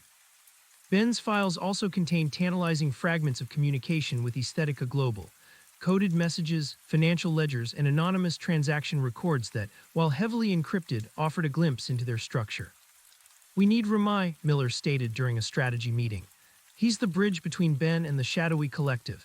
If we can find him, we can unravel Aesthetica Global completely and identify its true masters." But Ramai, like Ben, had vanished from the public eye the moment Thorne was arrested. He was a ghost, leaving no digital footprint, no traceable identity.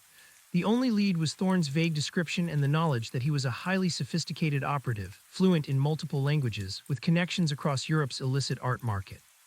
Thorne mentioned Ramai often met him in private clubs, Clara mused, tapping a pen against her chin. Specific types of clubs perhaps, not just any exclusive establishment, but ones known for discretion, for clientele who value anonymity above all else. "Yes," Thorne had said. "Always places with deep traditions, old money, sometimes with private rooms, no cameras, you had to be invited." This sparked an idea.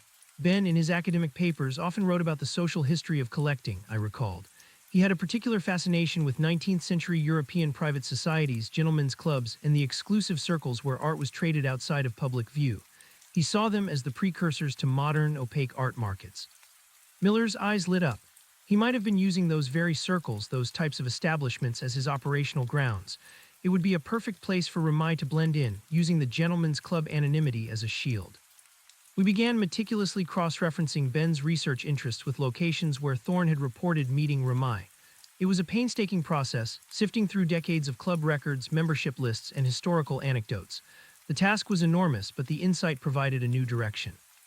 Weeks turned into a month. The investigation moved at a relentless pace. Ben's lawyers continued their legal battles, while Thorne, now formally charged, awaited trial, still sporadically offering tidbits of information. The St. Jude's Vermeer was officially reclassified as a forgery, a devastating blow to the gallery's prestige, but one mitigated by the global police operation that had uncovered the larger fraud. Public outcry was enormous, not against St. Jude's, but against the audacity of Maestro and the shadowy world of art crime.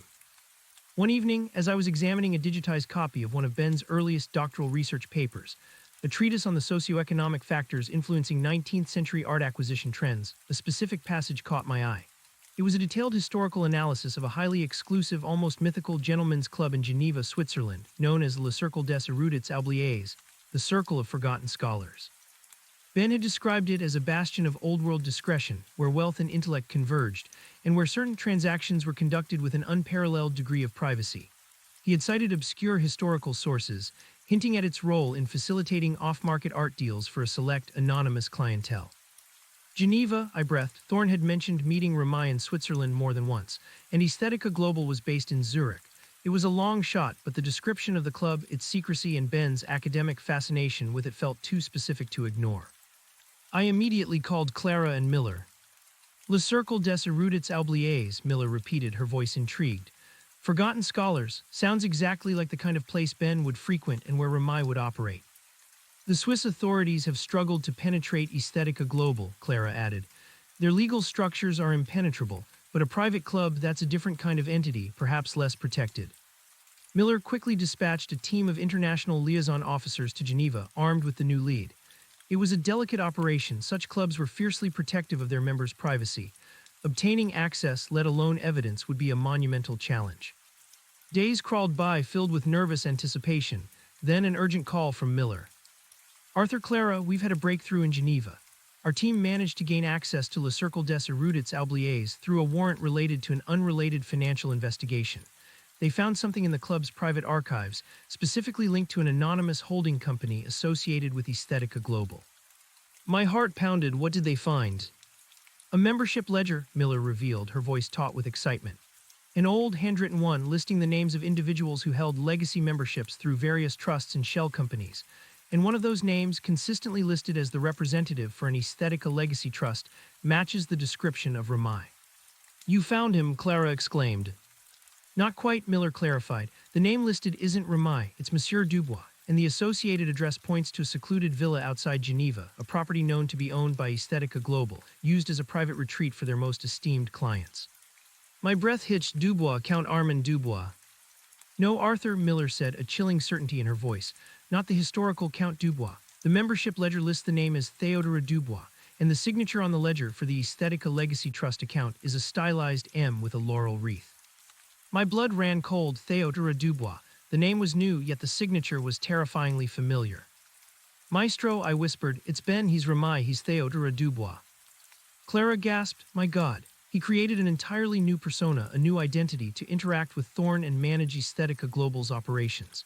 He wasn't just Maestro, the academic mastermind, he was Theodore Dubois, the shadowy facilitator, the operational head. And the name Dubois, Miller added, it's another layer of his intellectual arrogance. He used the very family whose collection he was exploiting, whose history he was twisting, as his own pseudonym, a final, cruel twist of the knife. The revelation was staggering. Ben had not just orchestrated the fraud from behind the scenes, he had actively participated in its execution, moving between the academic persona of Ben at St. Jude's and the operational persona of Theodore Dubois within Aesthetica Global. His compartmentalization was so complete that even Thorne hadn't realized Ramai was Maestro. This explains everything, Clara said, her voice filled with a grim awe. His meticulous knowledge of the Dubois collection, his constant suggestions to you about their Barbizon holdings. He wasn't just guiding us, he was subtly reinforcing his own fabricated history, building his own legend as Theodore Dubois, the discerning art dealer. He was playing multiple roles in his own elaborate play, I realized. The diligent junior academic, the concerned colleague, the helpful expert, and all the while, the architect of the entire deception and its operational manager. Miller didn't waste a moment. With the new information backed by the undeniable signature, she obtained an international warrant for Theodore Dubois, and a raid was swiftly organized on the Geneva villa. This time, Miller insisted on a larger, more covert team, given the potential for armed resistance or the destruction of critical evidence. Clara and I were instructed to remain in London to analyze any new information as it came in. The wait was agonizing. Hours passed, then late that night the call came. We have him, Miller's voice crackled over the line, a note of triumph resounding. Theodore Dubois, he was at the villa, he didn't resist, he was expecting us, I think. Ben, I corrected, a shiver running down my spine. Indeed, Mr. Finch, Miller confirmed. Ben, he was overseeing the final dispersal of funds from a series of Aesthetica Global accounts preparing to vanish permanently. He had a private jet fueled and ready for departure from a nearby airfield. Did he have my evidence? I asked, though I knew the answer. No, that was with us, Miller replied, a hint of satisfaction in her tone. But he had extensive records, digital and physical, of Aesthetica Global's operations, their entire client list, and detailed ledgers of the Barbizon forgeries. Even more damning, he had a series of encrypted communications with his lawyers, outlining his strategy to escape prosecution and disappear into a new life under a new identity. His plan was incredibly sophisticated. Clara let out a long, slow breath. He was so close to getting away with it. Not anymore, Miller stated firmly. This is the final nail in Aesthetica Global's coffin. With Ben as Theodore Dubois in custody, and with all his records, we can now pursue every single client, every single fraudulent transaction. This is going to expose a massive international art fraud ring. The implications were monumental. Ben, in his arrogant attempt to create a perfect, untraceable persona, had left a paper trail, however encrypted, that now led directly to the heart of the conspiracy. His intellectual conceit, his need to leave his signature, whether the stylized M or the chosen alias Dubois, had ultimately been his undoing. Over the next few days, the full extent of Aesthetica Global's operations began to surface. Ben's recovered files revealed a meticulously constructed global network of shell companies, offshore accounts, and discreet art dealers, all designed to launder fake art and illicit funds. The client list was a who's who of powerful individuals from finance, politics, and industry, all eager to acquire prestigious art, regardless of its true origins, or to use the art market for shadowy financial maneuverings. The Barbizon forgeries, which had started as a means to an end for the Vermeer, had become a lucrative side business, allowing Aesthetica Global to inject dozens of expertly crafted fakes into the legitimate market, under the cover of the Dubois Collection's rediscovered pieces. Ben had truly created an empire of deception. Miller worked tirelessly with international law enforcement agencies, coordinating raids and asset freezes across multiple continents. The scale of the fraud was staggering, estimated to be in the hundreds of millions of pounds. Major auction houses, previously reluctant to cooperate, were now forced to confront their own complicity, or at least negligence, in authenticating and selling works with questionable provenance. St. Jude's, though initially embarrassed by the Vermeer forgery, emerged from the scandal with its reputation largely intact, even enhanced. Clara Hayes was lauded for her decisive leadership, her willingness to confront the truth, and her instrumental role in uncovering the Maestro conspiracy. The recovery of the evidence and the subsequent dismantling of Aesthetica Global was hailed as a landmark victory against art crime. For me, the experience was profoundly transformative. The quiet world of conservation had been shattered, revealing a dark underbelly of greed and intellectual hubris. My trust, once absolute, had been deeply scarred, but the satisfaction of seeing justice served, of exposing the truth, was immense. The Vermeer, once a source of pride, was now a symbol of resilience, a reminder that even the most elaborate deceptions could be unmasked by meticulous observation and scientific rigor. Ben, the maestro, now fully identified as Théodore Dubois, faced a long and arduous legal battle. His arrogance remained, but it was now laced with a bitter resentment. He continued to portray himself as an intellectual victim, a misunderstood genius, but the weight of the evidence, meticulously compiled by me and my team, was insurmountable. Life at St. Jude's slowly began to return to a semblance of normalcy. The Vermeer was removed from display, awaiting its fate as a key piece of evidence in multiple court cases. The empty space on the gallery wall served as a stark yet powerful reminder of the price of truth. The police presence diminished, but a new, heightened sense of vigilance permeated the institution. Archival access was tightened, security protocols were reviewed, and a new emphasis was placed on internal trust and transparency. Clara, though exhausted, was invigorated by the successful outcome. She initiated a series of reforms within the gallery, establishing stricter provenance research guidelines and fostering closer ties with international law enforcement to combat art fraud. She also spearheaded a new initiative to digitize and cross-reference all gallery archives with global art market databases, making it harder for future maestros to exploit obscure historical records. "We learned a hard lesson, Arthur," she told me one afternoon as we walked through the now quiet galleries. "But we emerged stronger, more aware, more resilient." My own work had taken on a new dimension. I was no longer just a conservator. I was a key figure in the fight against art fraud, my expertise sought by law enforcement agencies worldwide. The experience had forged a new resolve within me, a deeper commitment to the integrity of art and history. The quiet academic life I had once cherished was gone, replaced by a more active, more vigilant role. One afternoon, a few months after Ben's capture, Inspector Miller called me with an unusual request. "Mr. Finch, Ben has asked to see you." My heart lurched. "Why?" "He says he has something he wants to tell you personally," Miller replied, a hint of caution in her voice. "He claims it's about a final piece of his work, something only you as a fellow intellectual would truly appreciate. He also implied it might lead to further information about a significant hidden asset, one that could greatly aid the prosecution." Clara, who was in my office at the time, immediately advised against it. "It's a trap, Arthur. He's still playing games, still trying to manipulate you. Don't fall for it." "He's in a maximum security prison, Clara," Miller assured her. "The meeting would be heavily monitored, no physical contact, but his lawyers are pushing for it, claiming it's a necessary step for his cooperation in other areas. And the significant hidden asset claim is intriguing." The idea filled me with a mixture of dread and morbid curiosity. To confront Ben again, to hear his twisted logic, to stare into the abyss of his intellectual depravity. It was a risk, but the lure of a final piece and significant hidden asset was strong. What could he possibly have left to reveal? What deeper layer of deception had he woven? "I'll do it, Inspector," I said, my voice firm, "but on my terms and with full police presence." A week later, I found myself in a sterile white visitation room at a high-security facility. A thick pane of bulletproof glass separated me from Ben. He looked different, thinner, his once meticulously groomed hair now slightly unkempt. But his eyes, though a little hollower, still held that disturbing glint of intelligence, that unyielding arrogance. "Arthur," he said, his voice surprisingly calm, almost pleased, "I knew you'd come. You always had a deeper appreciation for the cerebral games." "What do you want, Ben?" I cut straight to the chase. "What is this final piece?" He leaned forward, a subtle, almost conspiratorial smile on his lips. "You found my physical evidence, Arthur. You deciphered my motto, my calling card. You saw the layers, the artistry, but you missed one crucial detail. One final, exquisite flourish, a silent whisper from maestro to the true connoisseur." He paused, letting the suspense build, his eyes fixed on mine, savoring the moment. The Pitera di Fanciella con Ricamo entry in the Medici ledger, the one you so diligently authenticated, the linchpin of the Vermeer forgery, the one I discovered and highlighted for you. What about it? I asked, my blood running cold. It was never a piggyback candidate, Arthur, Ben revealed, a triumphant glint in his eye. It was a ghost, an invention, a work of pure fiction. I meticulously forged that entry into the Medici ledger myself years ago, seeding the perfect narrative for my masterpiece. The entire foundation of your Vermeer provenance was a lie. My greatest deception was to make you believe a piece of the truth already existed, when in fact I created it all. My jaw dropped, the audacity, the sheer breathtaking scope of his intellectual crime. He hadn't just exploited existing archival gaps, he had fabricated them. He had planted the seed of deception in the very bedrock of historical record, then waited for us to discover it, all according to his intricate plan. The watermark discrepancy, I stammered. The notary signature inconsistency, you pointed those out.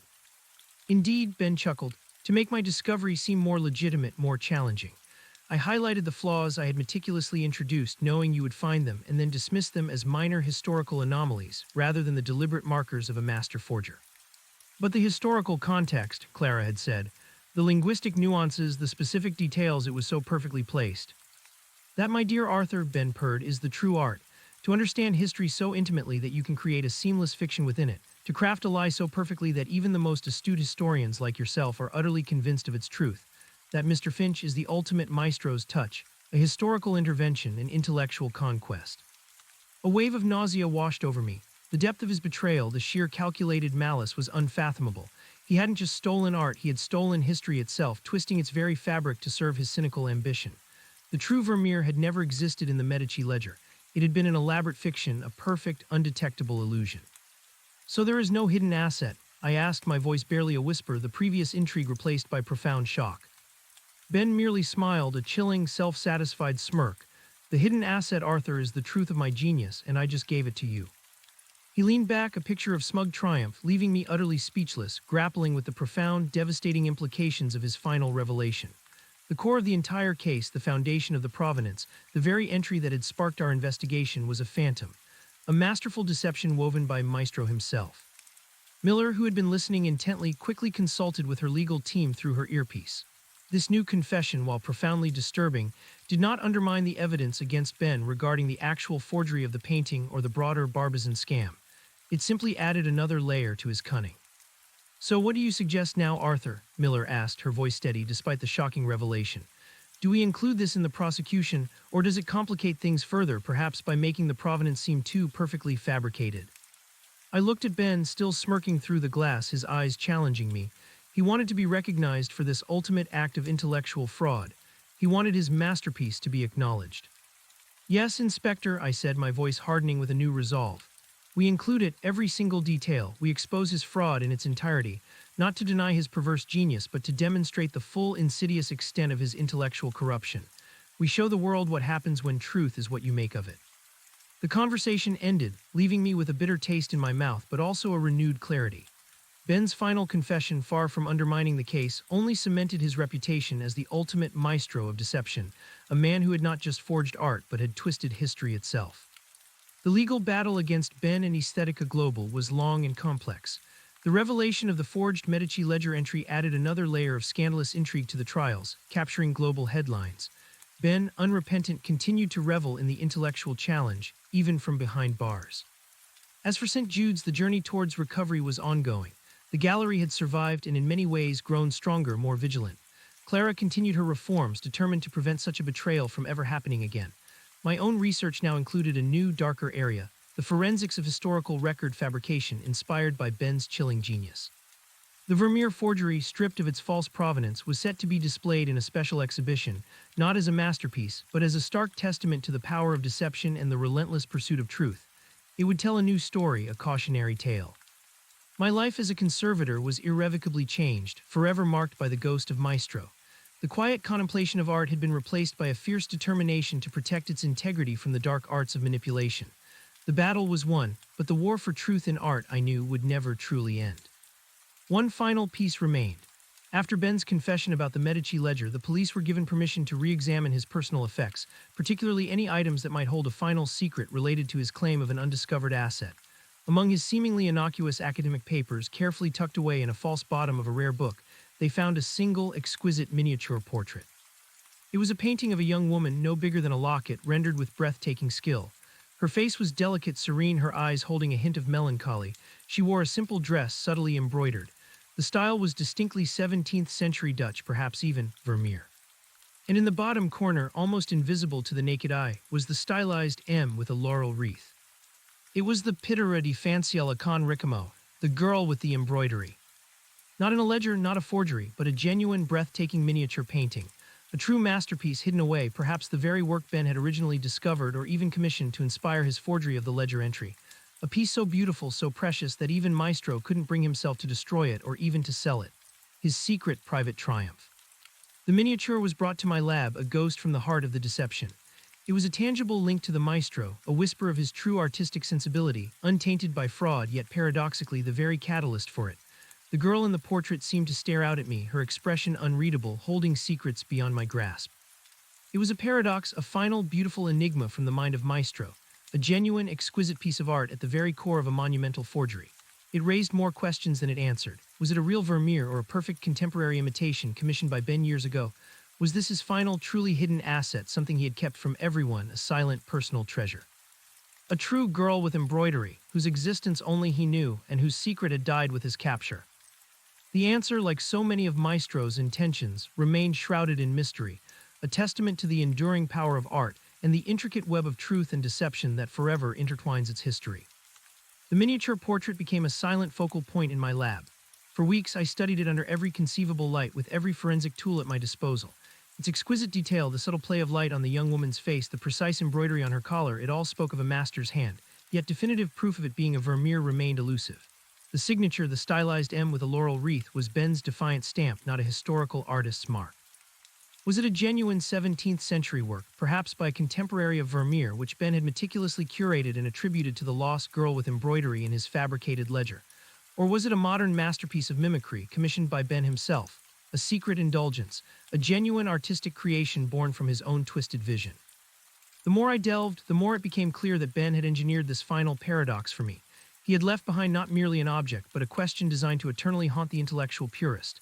The miniature was a mirror reflecting his genius and his depravity. It was beautiful undeniably, but its truth was woven so intricately with his lies that disentangling them felt like a betrayal of the mystery itself.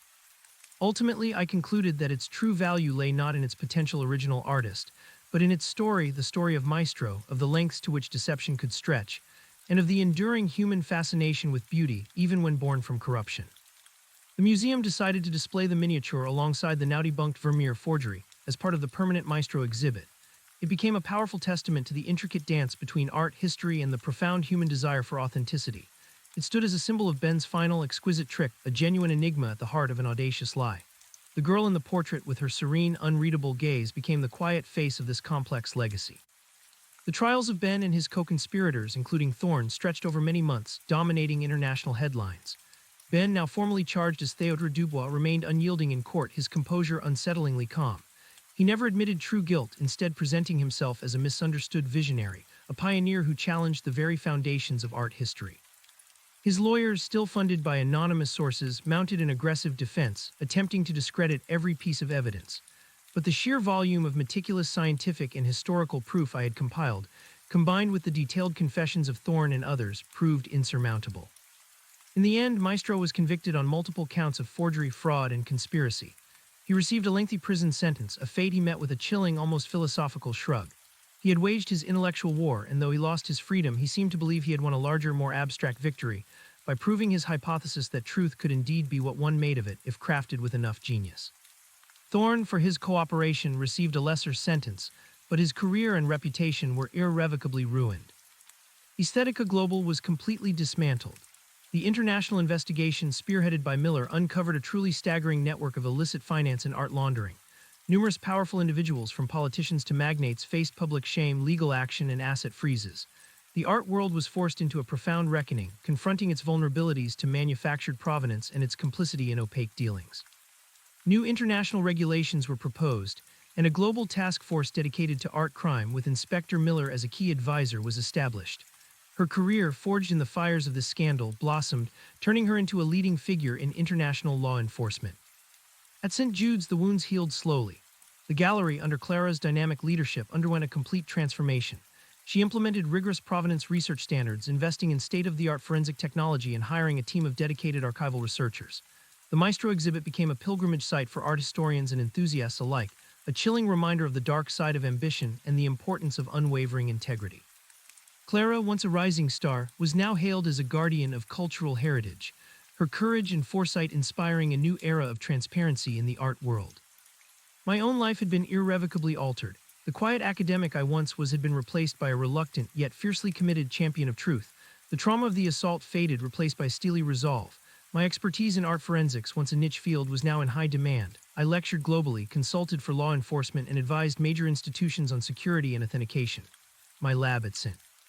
Jude became a nexus for anti-forgery research, a place where science battled deception. The intricate beauty of art, once a source of serene contemplation, now also served as a battleground. Sometimes, late at night, I would stand before the miniature portrait in the Maestro exhibit. The girl's eyes, perpetually fixed on some unseen horizon, seemed to hold the weight of all the secrets, all the truths and lies of the case. I had fought for the unvarnished truth, and I had achieved it. Yet the enduring mystery of that tiny, exquisite painting, its genuine beauty born from the crucible of deception, remained a powerful, unresolved chord in the symphony of the human experience. The war for truth in art, as I had surmised, would never truly end. It was an eternal struggle against the lure of illusion, against the ever-present shadow of Maestro. But now the world was more awake, more vigilant, and more prepared. And I, Arthur Finch, the conservator who had stumbled into the heart of a grand deception, stood ready to meet whatever new challenges lay ahead, forever committed to protecting the fragile integrity of art and history. The quiet life was gone, replaced by a profound and vital purpose, ensuring that Ben's chilling philosophy, "Truth is what we make of it," would never again triumph over the unwavering pursuit of what truly is.